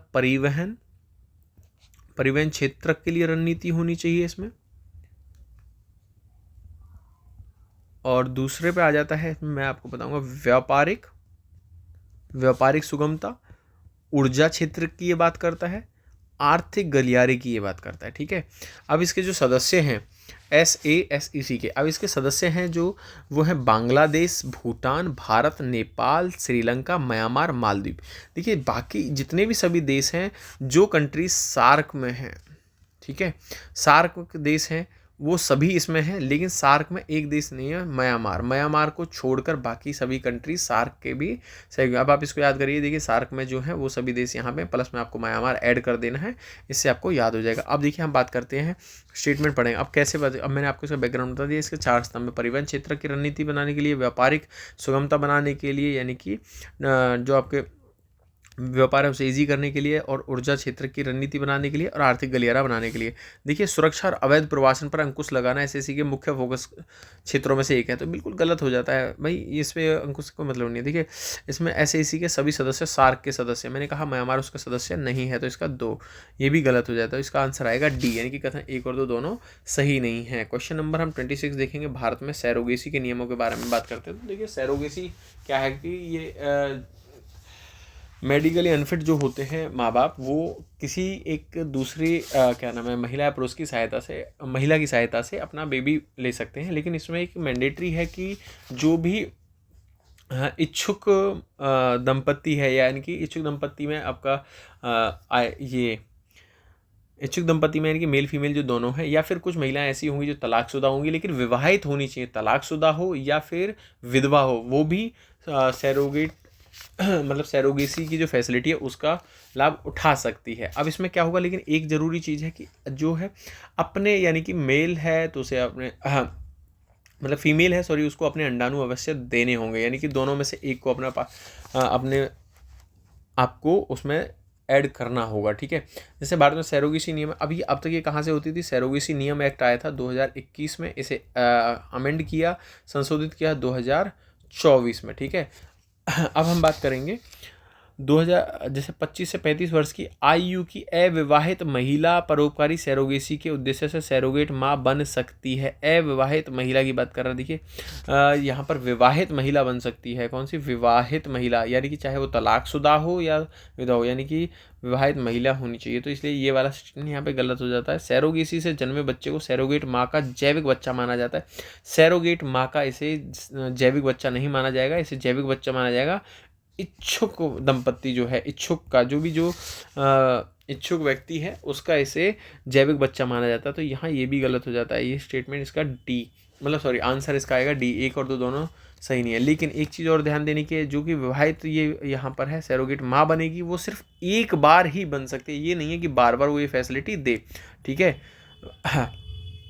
तो भारत में परोपकारी सैरोगेसी की मान्यता है, जबकि वो पैसे देकर आप बच्चे नहीं पैदा करा सकते, यानी कि सैरोगेसी की फैसिलिटी नहीं ले सकते। ऐसा कैसे होता था, बाहर से अंग्रेज आते थे और भारत में महिलाओं को सैरोगेट के तहत मतलब सैरोगेसी करा के और यहाँ से चले जाते थे, कुछ में बच्चे भी छोड़ के चले जाते थे, तो बहुत समस्या होती थी। इस वजह से सरकार ने इस पर ध्यान दिया, तो इसका आंसर आ जाता है डी। नेक्स्ट क्वेश्चन देखेंगे, क्वेश्चन नंबर 27। निम्नलिखित में से कौन सा एक साहंत नगरी यानी कि संकुलित, कंजस्टेड की बात कर रहा है, बस्तियों की बात कर रहा है, कंजस्टेड बस्ती की साहंत नगरीय बस्ती है। आप ध्यान दीजिए, नगरीय नगर कहाँ होंगे, नगर ऐसे होंगे जहाँ पर पॉपुलेशन जो है वो बहुत अधिक होती है। कैसे होंगे, आप देखेंगे कि लोग घने भिचे भिचे रहते हैं, इस तरह से। मैं कुछ बता देता हूँ, जैसे कि देखिए मकान एक दूसरे के समीप होते हैं। अब देखिए मकान एक दूसरे के समीप होते हैं, जिससे एक गुच्छित या एक केंद्रीय बिंदु का निर्माण होता है, जो सामुदायिक भावना को बढ़ावा देते हैं और सामाजिक संपर्क को सुविधाजनक बनाते हैं। देखिए सामुदायिक भावना भाई शहरों में कहाँ बढ़ रही है, ये तो गाँव में बढ़ती है। तो ये तो ग्रामीण सहंत बस्ती की बात है। ठीक है, तो ये ग्रामीण सहंत बस्ती का उदाहरण। दूसरा है, मकान विस्तृत क्षेत्र में प्राय कृषि भूदृश्य फैले होते हैं और व्यक्तिगत घरों को अधिक गोपनीयता और पर्सनल स्पेस प्रदान करना होता है। देखिए अब ये जो व्यवसाय, ये प्रकीर्णित बस्ती जो होती है, प्रकीर्णित बस्ती उसका उदाहरण है। तीसरा आप देखेंगे, इमारतों के बीच की दूरी अत्यंत कम होती है। देखिए यहाँ पे वर्ड किया इमारत, मकान नहीं यूज़ किया, यहाँ पे मकान यूज़ किया था। इमारत, इमारत कहाँ होती है, शहरों में। तो दूरी अत्यंत कम होने के साथ साथ उच्च जनसंख्या घनत्व सेवाओं, बाजारों, सुविधाओं तक आसान पहुंच की सुविधा प्रदान करते थे। ये अभी कहाँ है, ये सहन नगरीय बस्तियों के ही उदाहरण है। तो इसलिए आंसर तो हुआ इसका सी, ये नगरीय बस्ती का। अब हम डी देख लेते हैं। इमारतें दूर दूर फैली होती हैं, जिनमें कम घनत्व एकल परिवार वाले मकान होते हैं तथा भूमि के बड़े बड़े भूखंड होते हैं, जो निवासियों को अधिक स्थान और उपनगरीय जीवन शैली देते। उपनगरीय शैली कहाँ, इन्हें प्रकीर्ण बस्तियाँ कहा जाता है, इन्हें प्रकीर्ण बस्तियाँ कहा जाता है। देखिए ज़्यादा इंपॉर्टेंट नहीं है किस हिसाब से बनाए जा रहे हैं, हो सकता है इस बार क्या कहते हैं जनगणना की वजह से ऐसे क्वेश्चंस बना रहे हो ये लोग। क्वेश्चन नंबर 28 है। 28 देखेंगे कि जनगणना 2011 के अनुसार समग्र लिंगानुपात जनसंख्या 2001 के आंकड़ों की तुलना में अधिक होने की प्रवृत्ति को दर्शाता है। देखिए कुछ फैक्ट बताता हूँ। 2011 में जो जनगणना का अनुपात है 1000 पुरुषों पर 943 महिलाओं का अनुपात रहा है, जबकि 2001 में यह अनुपात 933 था, यानी कि 1000 पुरुषों पर इतनी महिलाएं। ठीक है, अब हम देखेंगे दूसरा, अब पहला स्टेटमेंट देखेंगे, जन 2000 के अनुसार समग्र लिंगानुपात जनसंख्या के आंकड़ों की तुलना में अधिक होने की प्रवृत्ति को दर्शाता है। तो बिल्कुल ठीक दिखा रहा है, अधिक होने की प्रवृत्ति। यहाँ पर देखिए 10 अंक बड़े हैं। दूसरा हम देखेंगे, जनसंख्या 2001 के आंकड़ों की तुलना में जनसंख्या 2011 में बाल लिंगानुपात में सुधार हुआ है। देखिए बाल लिंगानुपात क्या है, तो बाल लिंगानुपात में 0 से 6 साल के बच्चे को ऐड किया जाता है। देखिए अब यहाँ पर जो 2001 में जो था वो था 927 का रेशियो था 1000 पर, और यहाँ पर इसमें भी वो मेल फीमेल का एक कॉन्सेप्ट लगता है कि बच्चों पे कितनी बच्चियां हैं उस हिसाब से, और 2011 में ये 918। आप देखेंगे जैसे जैसे हम बढ़ते जा रहे हैं तो बच्चे कम पैदा किए जा रहे हैं, ठीक है। तो ये तो गलत हो जाता है, लिंगानुपात में सुधार नहीं हुआ है इसमें, तो ये कम हुआ है, ठीक है। तो इसलिए स्टेटमेंट का एक सही है, 2 गलत है, तो आंसर आएगा केवल 1 इसका सही है। नेक्स्ट क्वेश्चन देखेंगे, क्वेश्चन नंबर 29 परमाणु ईंधन से बारे में है। परमाणु ईंधन क्यों यूज़ किया जाता है? बिजली वगैरह बनाने के लिए यूज़ किया जाता है, सबमरीन चलाने के लिए यूज़ किया जाता है, बड़े बड़े रिएक्टर्स चलाने के लिए यूज़ किया जाता है। यूरेनियम की अब यूरेनियम भंडार की बात करते हैं और थोरियम भंडार की बात करते हैं। जैसे कि हम बात करते हैं यूरेनियम, हमारे पास देखिए यूरेनियम कितना है हमारे पास में, लगभग 1,26,000 टन हमारे पास में यूरेनियम है। और जो हमारे पास थोरियम है, थोरियम जो है हमारे पास लगभग 3 लाख टन है, ठीक है। थोरियम हमारे पास 3 लाख टन। अब देखिए भूपर्पटी में यूरेनियम थोरियम की तुलना में अधिक पाया जाता है। देखिए भूपर्पटी में थोरियम अधिक पाया जाता है, यूरेनियम कम पाया जाता है, ठीक है। और थोरियम, ये गलत हो जाएगा, भूपर्पटी में थोरियम अधिक पाया जाता है, ये कम मिलता है, ठीक है। और ये लगभग यूरेनियम की तुलना में 3.5 गुना भूपर्पटी में अधिक मिलता है, लेकिन कि थोरियम जो है भूपर्पटी में यूरेनियम की तुलना में लगभग 3.5x यानी कि 3.5 गुना अधिक मिलता है। दूसरा देखेंगे, सबसे बड़े यूरेनियम भंडार वाले राज्यों में आंध्र प्रदेश अग्रणी राज्य है और इसके पश्चात झारखंड है, बिल्कुल सही है। और सबसे ज़्यादा आंध्र प्रदेश में होता है। दूसरी देखेंगे, इसके बाद में एक और आएगा, इसके बाद में एक मेघालय भी अग्रणी उत्पादक राज्यों में आता है, ठीक है, तीसरे नंबर पर। तीसरा स्टेटमेंट देखेंगे, भारत में यूरेनियम के भंडार थोरियम से अधिक पाए जाते हैं। भाई यूरेनियम के भंडार थोरियम से अधिक नहीं पाए जाते, मैंने आपको बता दिया हमारे पास यूरेनियम कितना है, थोरियम कितना है। भारत में मोनोजाइट रेत का सर्वाधिक भंडार आंध्र प्रदेश में है, बिल्कुल सही बात है, सबसे ज़्यादा मोनोजाइट का भंडार जो है आंध्र प्रदेश में है। अब मुझे आप बताइएगा कि मोनोजाइट का यूज़ किस किस में होता है, ठीक है। दूसरे नंबर पर आता है, देखिए पहले नंबर पर आंध्र प्रदेश हो जाता है, दूसरे नंबर पर हो जाता है आपका तमिलनाडु, ओडिशा में भी मिलता है, और तीसरे नंबर पर उड़ीसा आता है, कर्नाटका आता है, फिर पश्चिम बंगाल आता है, फिर झारखंड आता है, ठीक है। यानी कि मोनोजाइट यहाँ पर मिलता है। क्वेश्चन नंबर 30 हम देखेंगे, भारत में भू उपयोग संवर्गों में हुए परिवर्तनों के। अब देखिए भू उपयोग संवर्गों में हुए जो परिवर्तन हैं, देखिए इन संवर्गों को लगभग 4 की श्रेणी में बांटा जाता है। 4 देखिए 4 में तो लगातार सुधार हुआ है, 4 में लगातार यहाँ पे गिरावट हुई है। जो सुधार वाले हैं वो वन क्षेत्र हैं, गैर कृषि कार्य क्षेत्र हैं, और गैर कृषि कार्यों में प्रयुक्त भूमि है, सबसे ज़्यादा है जो सुधार गैर कृषि कार्य क्षेत्रों में प्रयुक्त भूमि में हुआ है। तीसरा जो होता है वर्तमान प्रति भूमि और निवल बोया क्षेत्र होता है चौथा, ठीक है। तो ये इन चीज़ों में सुधार हुआ है। तो अब देखेंगे 1950 से 2014 के बीच में कुल भूमि के क्षेत्र में वन क्षेत्र में प्रतिशत में वृद्धि हुई है। देखिए सीमांकन के कारण वन क्षेत्र के प्रतिशत में वृद्धि हुई है, जबकि वन आच्छादन के रूप में देखा जाएगा तो वन क्षेत्र में वृद्धि नहीं हुई है, ठीक है। यानी कि सीमांकन की वजह से ये सब हुआ है। अब हम देखेंगे स्टेटमेंट 1 सही है। दूसरा आप देखिए कॉमन सेंस से भी कर सकते हैं ऐसे क्वेश्चंस को, अगर नहीं पता है तो 1950 से 2014 के बीच में निवल बोए गए क्षेत्र में प्रतिशत में कमी हुई है। तो निवल बोए गए क्षेत्र के प्रतिशत में कमी नहीं हुई है भाई, वृद्धि हुई होगी, तो इसलिए ये वाला गलत हो जाता है। तो इसका आंसर आता है ए। नेक्स्ट क्वेश्चन करेंगे हम, क्वेश्चन नंबर 31। आप भी अटेम्प्ट करिए बीच बीच में वीडियो को पॉज करते हुए। देखिए उपयुक्त में से गोदावरी नदी बेसिन के बारे में पूछा गया। तो गोदावरी नदी बेसिन के बारे में देखिए, गोदावरी दक्षिणी गंगा के नाम से जाना जाता है। दक्षिणी गंगा की सबसे बड़ी मतलब प्रायद्वीपीय पठार की सबसे ज़्यादा बड़ी नदी है, लगभग 465 किलोमीटर के आसपास चलती है। प्रायद्वीप का सबसे बड़ा नदी तंत्र इसके पास है। और ये कहाँ से होती है? देखिए महाराष्ट्र में त्र्यंबकेश्वर से इसका उद्गम होता है। नासिक जो है, नासिक में है त्र्यंबकेश्वर, आपने देखा हो त्र्यंबकेश्वर महादेव भी हैं, वहाँ से इनका उद्गम होता है गोदावरी का। याद करने के लिए आपका तरीका अच्छा हो जाएगा। यहाँ पर त्र्यंबकेश्वर महादेव से गोदावरी निकलती है, दक्षिणी गंगा माना जाता है। अब इनकी देखो सहायक नदियाँ हैं कुछ, मैं आपको नाम बोल देता हूँ। प्रवरा, पूर्णा, मांजरा, पेनगंगा, वर्धा, वैनगंगा, ठीक है। और एक है प्राणहिता। प्राणहिता में कौन कौन सी आती है? वैनगंगा, पेनगंगा और वर्धा का संयुक्त प्रवाह प्राणहिता कहा जाता है, और इंद्रावती, ममेर और सबरी ये इसकी सहायक नदियाँ आती हैं। तो आप समझ लीजिए इसका नदी कितना बड़ा होगा। कहाँ कहाँ पर जाती है ये?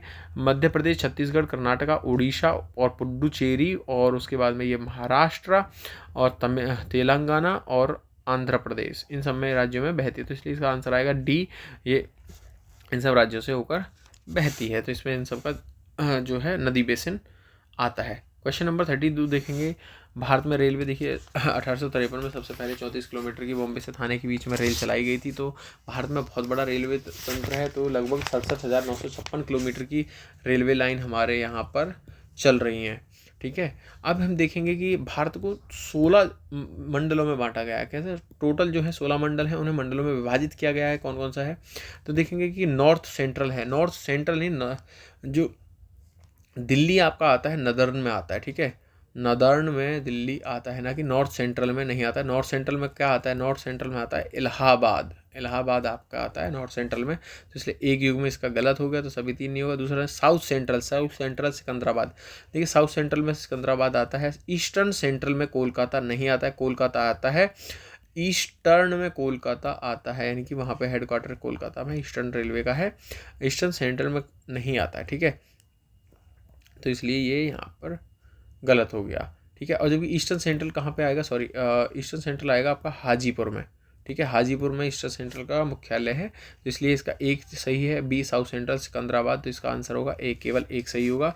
नेक्स्ट क्वेश्चन देखेंगे, क्वेश्चन नंबर 33 पत्तन के बारे में है। पत्तनों की कुछ बात कर रहे हैं ये कि जो पोर्ट्स होते हैं, पोर्टों को भी अलग अलग कैटेगरीज में विभाजित किया जाता है। ठीक है, तो कुछ बात करते हैं भारत में कौन से 12 मुख्य पोर्ट हैं। 12 मुख्य पोर्टों के नाम मैं बताता हूँ। कांडला, मुंबई, जवाहरलाल नेहरू, मार्मुगाव, ठीक है, न्यू मंगलोर, कोची, तूतीकोरन, चेन्नई, विशाखापत्तनम, हल्दिया, कोलकाता, पारादीप, ये यहाँ पर 12 मुख्य पोर्ट हैं।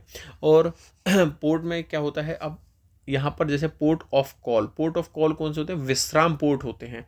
3 श्रेणियों में विभाजित किया जाता है। ऐसे पोर्ट होते हैं जहाँ पर जहाज आ जाएगा, खड़ा हो जाएगा, कुछ टाइम विश्राम भी कर सकता है। दूसरा होता है पैकेट स्टेशन, यानी कि फेरी पतन, फेरी पतन वाले भी कुछ पोर्ट होते हैं।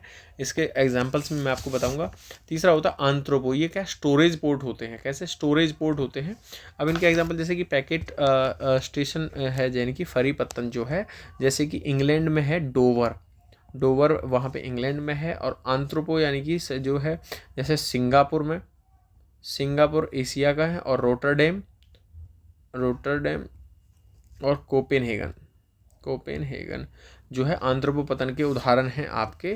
ठीक है, कोपेनहेगन जो है बाल्टिक क्षेत्र को देखता है, रोटरडेम जो सिंगापुर के एरिया को देखता है, और सॉरी यूरोप को, और सिंगापुर एशिया के में है। आंथ्रोपो पतन का उदाहरण हो जाता है। पोर्ट ऑफ कॉल जैसे आपके पोर्ट ऑफ कॉल में अदन, होनोलुलु और सिंगापुर, अदन, होनोलुलु और सिंगापुर के जो हैं वो पोर्ट ऑफ कॉल माने जाते हैं। अब आप देखिए इनको करने की कोशिश करेंगे। देखिए मैंने आपको बताया कि ये जो है विश्राम पोर्ट होता है, मार्ग पतन कहा जाता है। अब इसे पढ़ते हैं कि मुख्य रूप से समुद्री मार्गों पर विश्राम केंद्र है, जहां जहाज़ों को ईंधन भरने, जल भरने और साध्य सामग्री के लिए लंगर डाला जाता है। बिल्कुल सही है। दूसरा देखेंगे फेरी पतन, जो जलीय क्षेत्रों में आर पार डाक यात्रियों को परिवहन, देखिए फेरी आप समझेंगे चलती हैं, तो 2 भी इसका सही है। तीसरा आंथ्रोपो पतन जो है कि संयुक्त रूप से विभिन्न देशों में निर्यात हेतु वस्तुएं लाई जाती है, बिल्कुल सही है। 1 और 2 3 तीनों इसके सही हो जाएंगे। नेक्स्ट क्वेश्चन देखेंगे, question number 34, global partnership on ecological connectivity के बारे में है। तो इकोलॉजिकल कनेक्टिविटी के बारे में हम क्वेश्चन पूछेंगे। देखिए कुनमिंग, पहला स्टेटमेंट देखेंगे, मैंने आपको अभी पीछे Kunming Montreal global biodiversity framework जो कि COP15 में अपनाया गया था, इसके बारे में क्या ने लॉन्च किया था? नहीं, इसने ये लॉन्च नहीं किया था। ठीक है, क्योंकि कुनमिंग का इसमें कोई मामला नहीं है। देखिए ये है जो इकोलॉजिकल कनेक्टिविटी से संबंधित है। और कुनमिल जो है आपको 30 लक्ष्य मैंने आपको बताए थे। ठीक है, जो कि 2030 तक जैव विविधता संरक्षण वही पेरिस जलवायु समझौते के समान माना जाता है। जबकि ये GEPC कब लॉन्च किया था? GEPC convention of migratory species COP14 जो हुई थी उज्बेकिस्तान समरकंद में, समरकंद के अंदर में जो हुई थी, वहाँ पर लॉन्च की गई थी इसे। और ये कौन सी प्रजातियों को? ये वो प्रजातियाँ जो कि लीस्ट कंसर्न के लिए प्रासंगिक हैं। ठीक है, जैसे जो लीस्ट कंसर्न श्रेणी के हैं उन्हें के लिए ये प्रासंगिक है। और इसमें एग्जाम्पल में जैसे अमूर फाल्कन, अमूर फाल्कन है जो पक्षी है। और अब बार हेडेड गीज़ा, ये पक्षी ऐसे पक्षियों के लिए जो लीस्ट कंसर्न श्रेणी में आते हैं, और ये जो IUCN की रेड लिस्ट डेटा का उपयोग करता है भाई, ठीक है। देखेंगे कि अब दूसरा स्टेटमेंट यह मुख्य रूप से इंडेंजर्ड स्पीसीज, मैंने कहा इंडेंजर्ड, ये मैंने भी बताया आपको लीस्ट कंसर्न को देखता है भाई, इसलिए ये यहाँ सीधा यहीं से गलत हो जाती है, इकोलॉजिकल कनेक्टिविटी को बढ़ावा देता नहीं भाई, ये लीस्ट कंसर्न को देखता है, तो ये इसका आंसर आता है डी। इतना ही आपको याद रखना है। क्वेश्चन नंबर 35 देखेंगे कि अभ्रक, बॉक्साइट और लोह एस की बात करता है। अभ्रक आप देखेंगे कि इलेक्ट्रॉनिक चीज़ों में उपयोग किया जाता है। आप देखेंगे आपने प्राइस का कभी एलिमेंट देखा हो, उसमें एक वाइट कलर का चमकना सा परत लगी रहती है, जो कि करंट से आने से बचाती है, और हीट, बहुत ज़्यादा हीट पे भी नहीं पिघलती है। तो आप देखेंगे इलेक्ट्रॉनिक चीज़ों में एक तरह से ये यूज़ किया जाता है, ठीक है। और ये अभ्रक कहाँ मिलता है, देखिए मैं आपको छोटा नागपुर के उत्तरी जो पठारों के किनारे हैं वहाँ पर ये मिलता है। बिहार झारखंड की जो कोडरमा, गया, हजारीबाग, कौन सी, कोडरमा, हजारीबाग और सॉरी, हाँ, कोडरमा, गया, फिर आती है हजारीबाग, जो पेटी है इसके अंदर में ये उत्पादक यहाँ पर ये मिलता है। और मैंने आपको बताया छोटा नागपुर के उत्तरी पठारी किनारों पर ये मिलता है। अभ्रक जो है नेल्लोर, आंध्र प्रदेश में मिलता है, बिल्कुल सही है। बॉक्साइट जो मैंने आपको बताया था, कोला, ये क्या है कि एल्युमिनियम का क्ले से रिलेटेड जो होता है, वैसे जैसा क्ले होता है ऐसे एल्युमिनियम बॉक्साइट से निकलता है, तो बी इसका सही है। ये कोरापुट में है। कोरापुट कहाँ पे, ओडिशा में, और ओडिशा सबसे ज़्यादा उत्पादन है, 51% का उत्पादन करता है। उसके बाद में आंध्र प्रदेश इसका उत्पादन करता है 16%, फिर होता है तीसरे नंबर पर गुजरात 9%, फिर आता है झारखंड जो इसका उत्पादन करता है 6%, महाराष्ट्र इसका उत्पादन करता है 5%, मध्य प्रदेश और छत्तीसगढ़ जो है दोनों 4% 4% उत्पादन करते हैं, ठीक है। अब बात करेंगे हम लौह अयस्क की। लौह अयस्क मयूरभंज में आपने खदानें सुनी होंगी भाई, ठीक है, तो ये सही है। इसका आंसर तो आता है सभी तीनों, लेकिन हम बात लेते हैं जैसे एक मैग्नेटाइट। मैग्नेटाइट क्या टॉप क्लास का लौह अयस्क होता है, इसमें 17% लौह अयस्क मिलते हैं मैग्नेटाइट में। और दूसरा हेमेटाइट है, हमारे हेमेटाइट अधिक है। जैसे कि हेमेटाइट देखेंगे, हेमेटाइट औद्योगिक लौह अयस्क के रूप में माना जाता है, अधिकतम मात्रा में इसी का उपयोग किया जाता है, किसका, हेमेटाइट का। तो इसमें लगभग 50 to 60% लौह अयस्क होता है, ठीक है, हेमेटाइट और मैग्नेटाइट, ठीक है, ध्यान रखना आप। क्वेश्चन नंबर 36 देखेंगे कि गर्म आर्द्र भूमध्य रेखीय जलवायु। देखिए भूमध्य रेखीय जलवायु कहाँ, दिन भर हीट अधिक रहेगी, सूर्य ताप अधिक रहेगा, तापमान अधिक होगा, वर्षा ज़्यादा होगी, आर्द्र और गर्म यहाँ पर जो है जलवायु होती है। तो अब इसमें देखेंगे कि इसमें इमारती लकड़ियाँ, वाणिज्यिक दोहन की कठिन होता है। देखिए यहाँ पर बहुत ज़्यादा झाड़ियाँ पैदा हो जाती हैं, पेड़ बहुत बड़े बड़े होते हैं, तो बिल्कुल सही है, वाणिज्यिक दोहन इनका करना बहुत कठिन है, बिल्कुल सही है, कॉमन सेंस से हो जाएगा। यह क्षेत्र अत्यधिक लाभदायक पशुधन पालन के लिए जाना जाता है कि मैंने आपको बहुत ज़्यादा बारिश होती है, पशुधन पालन के लिए घास की आवश्यकता होती है, लेकिन जो ये वाला क्षेत्र है भूमध्य की, यहाँ पर खुरदरी और लंबी घास होती है जो पशुधन, और पौष्टिक भी नहीं होती है, और क्या कहते हैं उसमें न्यूट्रिएंट्स भी उतने नहीं होते हैं, तो इसलिए ये वाला तो यहाँ पे गलत हो जाता है। इसके लिए कैसी की आवश्यकता होती है, समशीतोष्ण घास के मैदानों की ज़रूरत होती है, ठीक है। अब अगर यहाँ पर जैसे आप देखेंगे इसका एक एग्जांपल, जैसे अफ्रीका में है टिसी, टिसी जो ये है टी, जो एक मक्खी होती है फ्लाई, इसके कारण एक रोग हो जाता है, कौन सा, नगाना एक रोग हो जाता है, घातक है, क्योंकि यहाँ पर आप देखेंगे कि जलवायु चिपचिपी टाइप की होगी, तो बहुत सारे रोग भी यहाँ पर होते हैं, ठीक है, बारिश के कारण।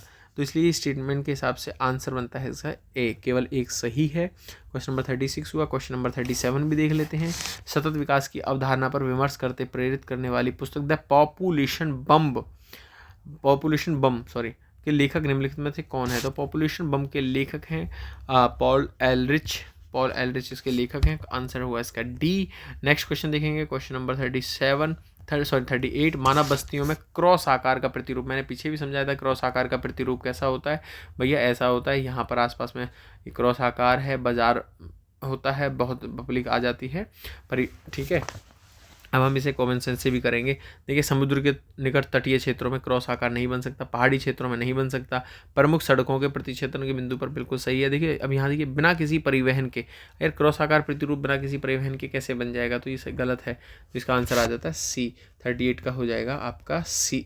39 देखेंगे, निम्नलिखित में 10 लाख की जनसंख्या वाले तक पहुँचने वाला पहला आधुनिक शहर लंदन है, बिल्कुल सही है। ये 1810 में 10 लाख की जनसंख्या क्रॉस कर गया था।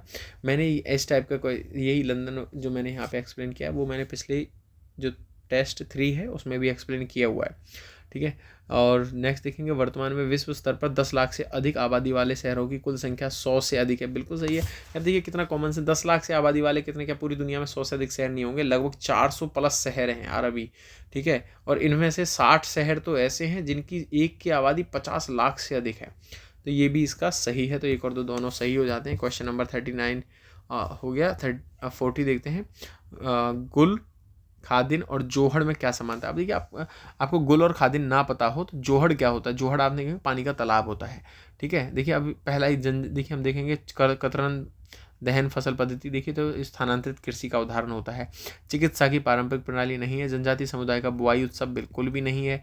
जल संचयन की पारंपरिक प्रणाली बिल्कुल सही है। खादीन कहाँ है, जैसे कि बाड़मेर वगैरह उत्तर यहाँ पे राजस्थान में खादीन कह दिया जाता है। जोहड़ हमारे ना साधारण जगह कहा जाता है। गुल कहाँ कहा जा रहा है, गुल जो है पश्चिमी हिमालय है और वहाँ पे किया जाता है। गुल क्या होता है, जैसे कि जो नदी, जैसे नदी बह रही है उसमें से ऐसे पतली सी धार ले जाते हैं, एक नाली टाइप का, उसे सिंचाई प्रणाली के लिए उसे गुल कह दिया जाता है, ठीक है। तो पश्चिमी हिमालय में से गुल कहा जाता है।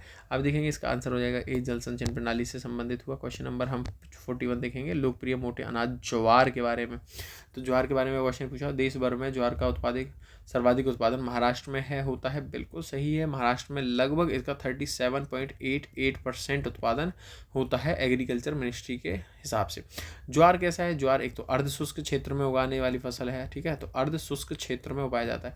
इसकी एक और विशेषता है, ये है जो अनाज है यानी कि गेहूं से इसे 4% अधिक ही पानी की आवश्यकता होती है, जबकि गेहूं को कितनी आवश्यकता होती है, 450 से लेकर 650 मिलीमीटर पानी की आवश्यकता गेहूं को पड़ती है एक फसल में, ठीक है। और इसके लिए वर्षा की आवश्यकता 50 से लेकर 75 सेंटीमीटर वर्षा की आवश्यकता इसको पड़ती है, ठीक है। अब हम देखेंगे क्वेश्चन नंबर 2 में इसका 41 का स्टेटमेंट दो, इसे दक्षिणी राज्यों आंध्र प्रदेश, तेलंगाना और कर्नाटक में रबी और खरीफ दोनों ऋतुओं में बोया जाता है। बिल्कुल सही है। ये बहुत सही होती है क्लाइमेट को लेके, ठीक है। तो इसको दोनों में भाई यहाँ पर दोनों ऋतुओं में बोया जाता है। बट नॉर्थ इंडिया में यानी कि उत्तरी भारत में केवल खरीफ माना जाता है, इसको खरीफ की फसल माना जाता है नॉर्थ इंडिया में। अगर क्वेश्चन आता है तो आप खरीफ की फसल लगाइएगा, साउथ इंडिया का स्पेशल पूछे तो दोनों में ये काउंट की जाएगी, ठीक है। स्टेट इसका आंसर हो जाता है सी। एक और दो दोनों सही है। ई इंक के बारे में बात कर रहा है। ई इंक क्या है, ई इंक ऐसी मतलब लाइक नई टाइप की एक स्क्रीन टाइप बन रही है जिसमें कि रोशनी नहीं होती है और वो पेपर की तरह ही काम करती है, इंक चमकती है। और आजकल कहाँ पे, जैसे मुद्रण जो उद्योग है, जहाँ पर मुद्रण उद्योग है वहाँ पर इसका यूज हो रहा है, मुद्रण उद्योग में। और इसका नाम क्या है, यानी कि इलेक्ट्रोफोरोटिक, ठीक है। इलेक्ट्रोफोरोटिक स्याही कहा जाता है, इलेक्ट्रोफोरोटिक स्याही कहा जाता है। अब इसमें ये लगभग मतलब सभी तरह के कलर नहीं निकालती, ये लगभग दो क्या दिशाओं में विभाजित हो सकती है, यानी कि दो जगह विभाजित हो सकती है, ज़्यादा कलर नहीं बना सकती है, ठीक है। इसे क्या कह रहे हैं कि जैसे स्क्रीन में नेगेटिव चार्ज होता है और कैप्सूल जो इंटर किए जाते हैं स्याही के उसमें पॉजिटिव चार्ज होता है, तो ये यहाँ पर कैप्सूल टाइप दिए जाते हैं, तब ये दिखनी शुरू हो जाती है, यानी कि चमकनी शुरू हो जाती है। अब हम देखेंगे कि यह एनिमेशन और वीडियो के लिए बेहतर है क्योंकि यह पारंपरिक स्याही की तुलना में कई वर्ण संयोजन प्रदान करती है। कई वर्ण संयोजन प्रदान नहीं करती, लगभग 2 ही करती है। एनिमेशन में बहुत सारे कलर्स की जरूरत होती है, तो एक गलत हो जाता है। हम देखेंगे एक गलत हुआ, हमने एलिमिनेट किया, हमारे पास बी और डी का ऑप्शन बचता है। यह OLED के समान अपनी स्याही की रोशनी उत्पन्न कर सकती है। यह बैकलाइट पर निर्भर नहीं होती और जिसका उपयोग LCD और LED डिस्प्ले में किया जा सकता है। देखिए बिल्कुल गलत है, ये बैकलाइट पर निर्भर करती है, तो ये भी यहाँ इसका गलत हो जाएगा। इस आंसर आएगा डी 42। इंक के बारे में आप और पढ़ लेना थोड़ा सा गूगल पे, ठीक है। 43 हम देखेंगे। अब 43 देखिए बड़ा क्वेश्चन है। यह भारत के उत्तर पश्चिम भागों में गर्म तथा शुष्क जलवायु में बोया जाता है। इस फसल क्षेत्र में शुष्क दौर सूखा को सहन करने का सामर्थ्य है। सूखा सहन, देखिए सूखे को सहन करना। एकल मिश्रित फसल के रूप में बोई जाती है।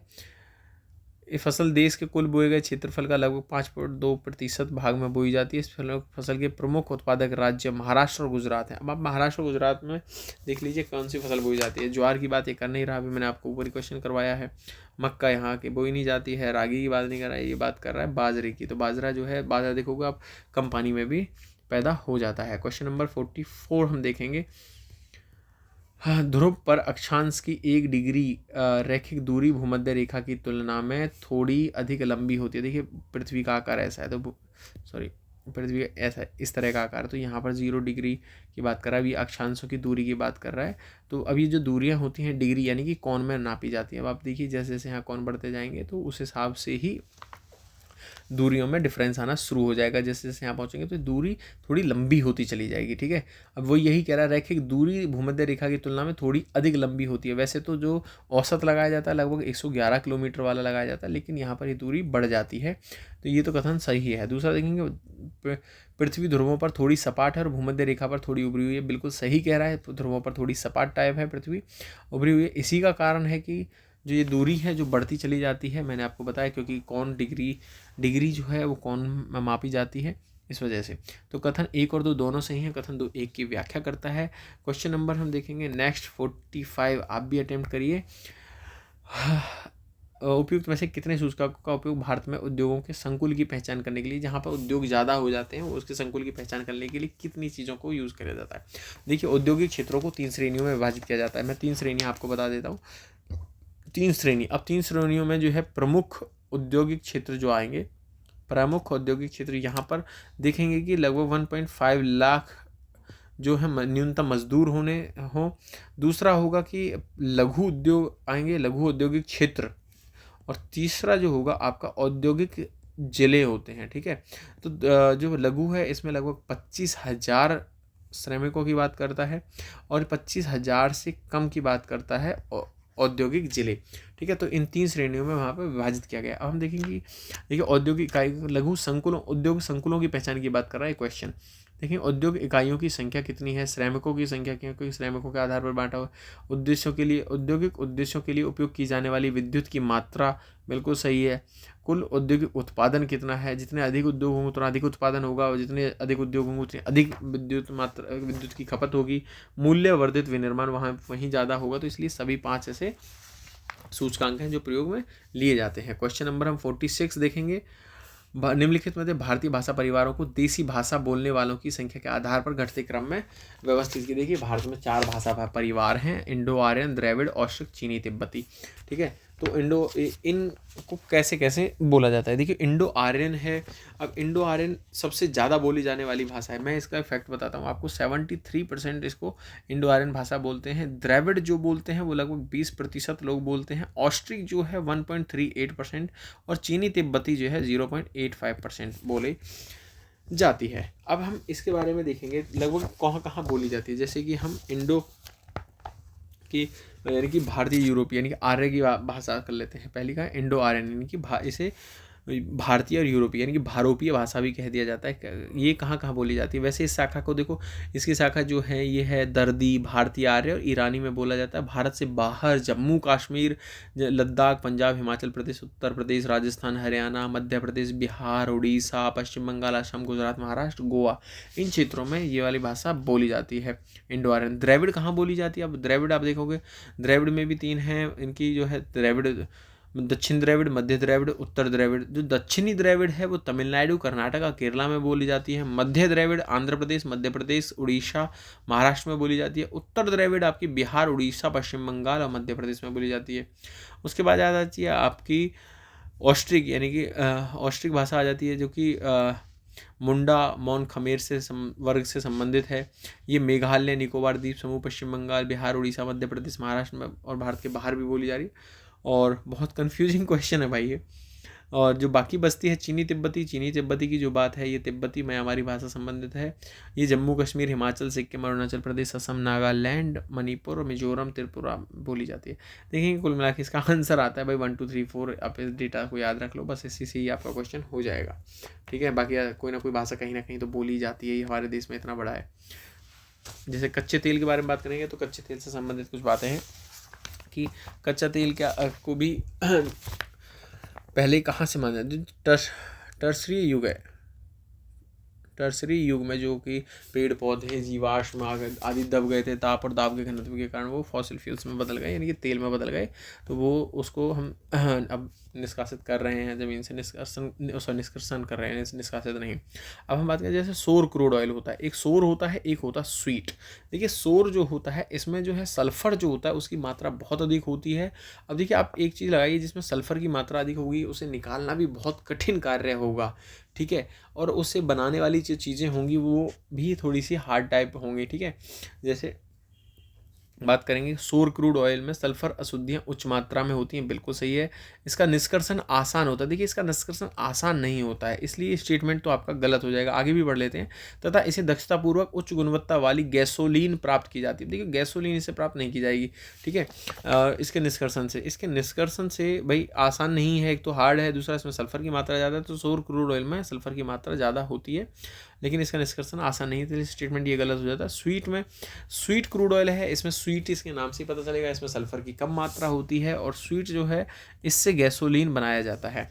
अब यहाँ तक तो ये भी ठीक है, इसमें सल्फर की मात्रा कम होती है, जिसे देखेंगे जिसे गैस और पेट्रोलियम उत्पादों में प्रसंस्कृत करने के से पहले हटाने की आवश्यकता होती है। गैस और पेट्रोलियम, भाई ये गलत है, तो ये है सोर क्रूड ऑयल की विशेषता। इन्होंने क्या किया, यहाँ से स्टेटमेंट यहाँ पे चेंज कर दिया, लाइक इसी काम को यूपीएससी करता है। इसका आंसर आता है डी। तो क्वेश्चंस को बहुत ध्यान से पढ़िए, इजी से आप आंसर निकाल सकते हो। स्टार के बारे में पढ़ेंगे हम।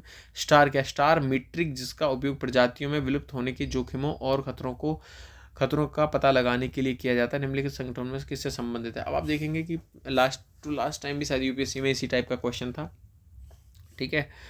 अब यहाँ पे देखें स्टार है क्या, स्टार क्या है, species threatened abundant and restoration, ठीक है।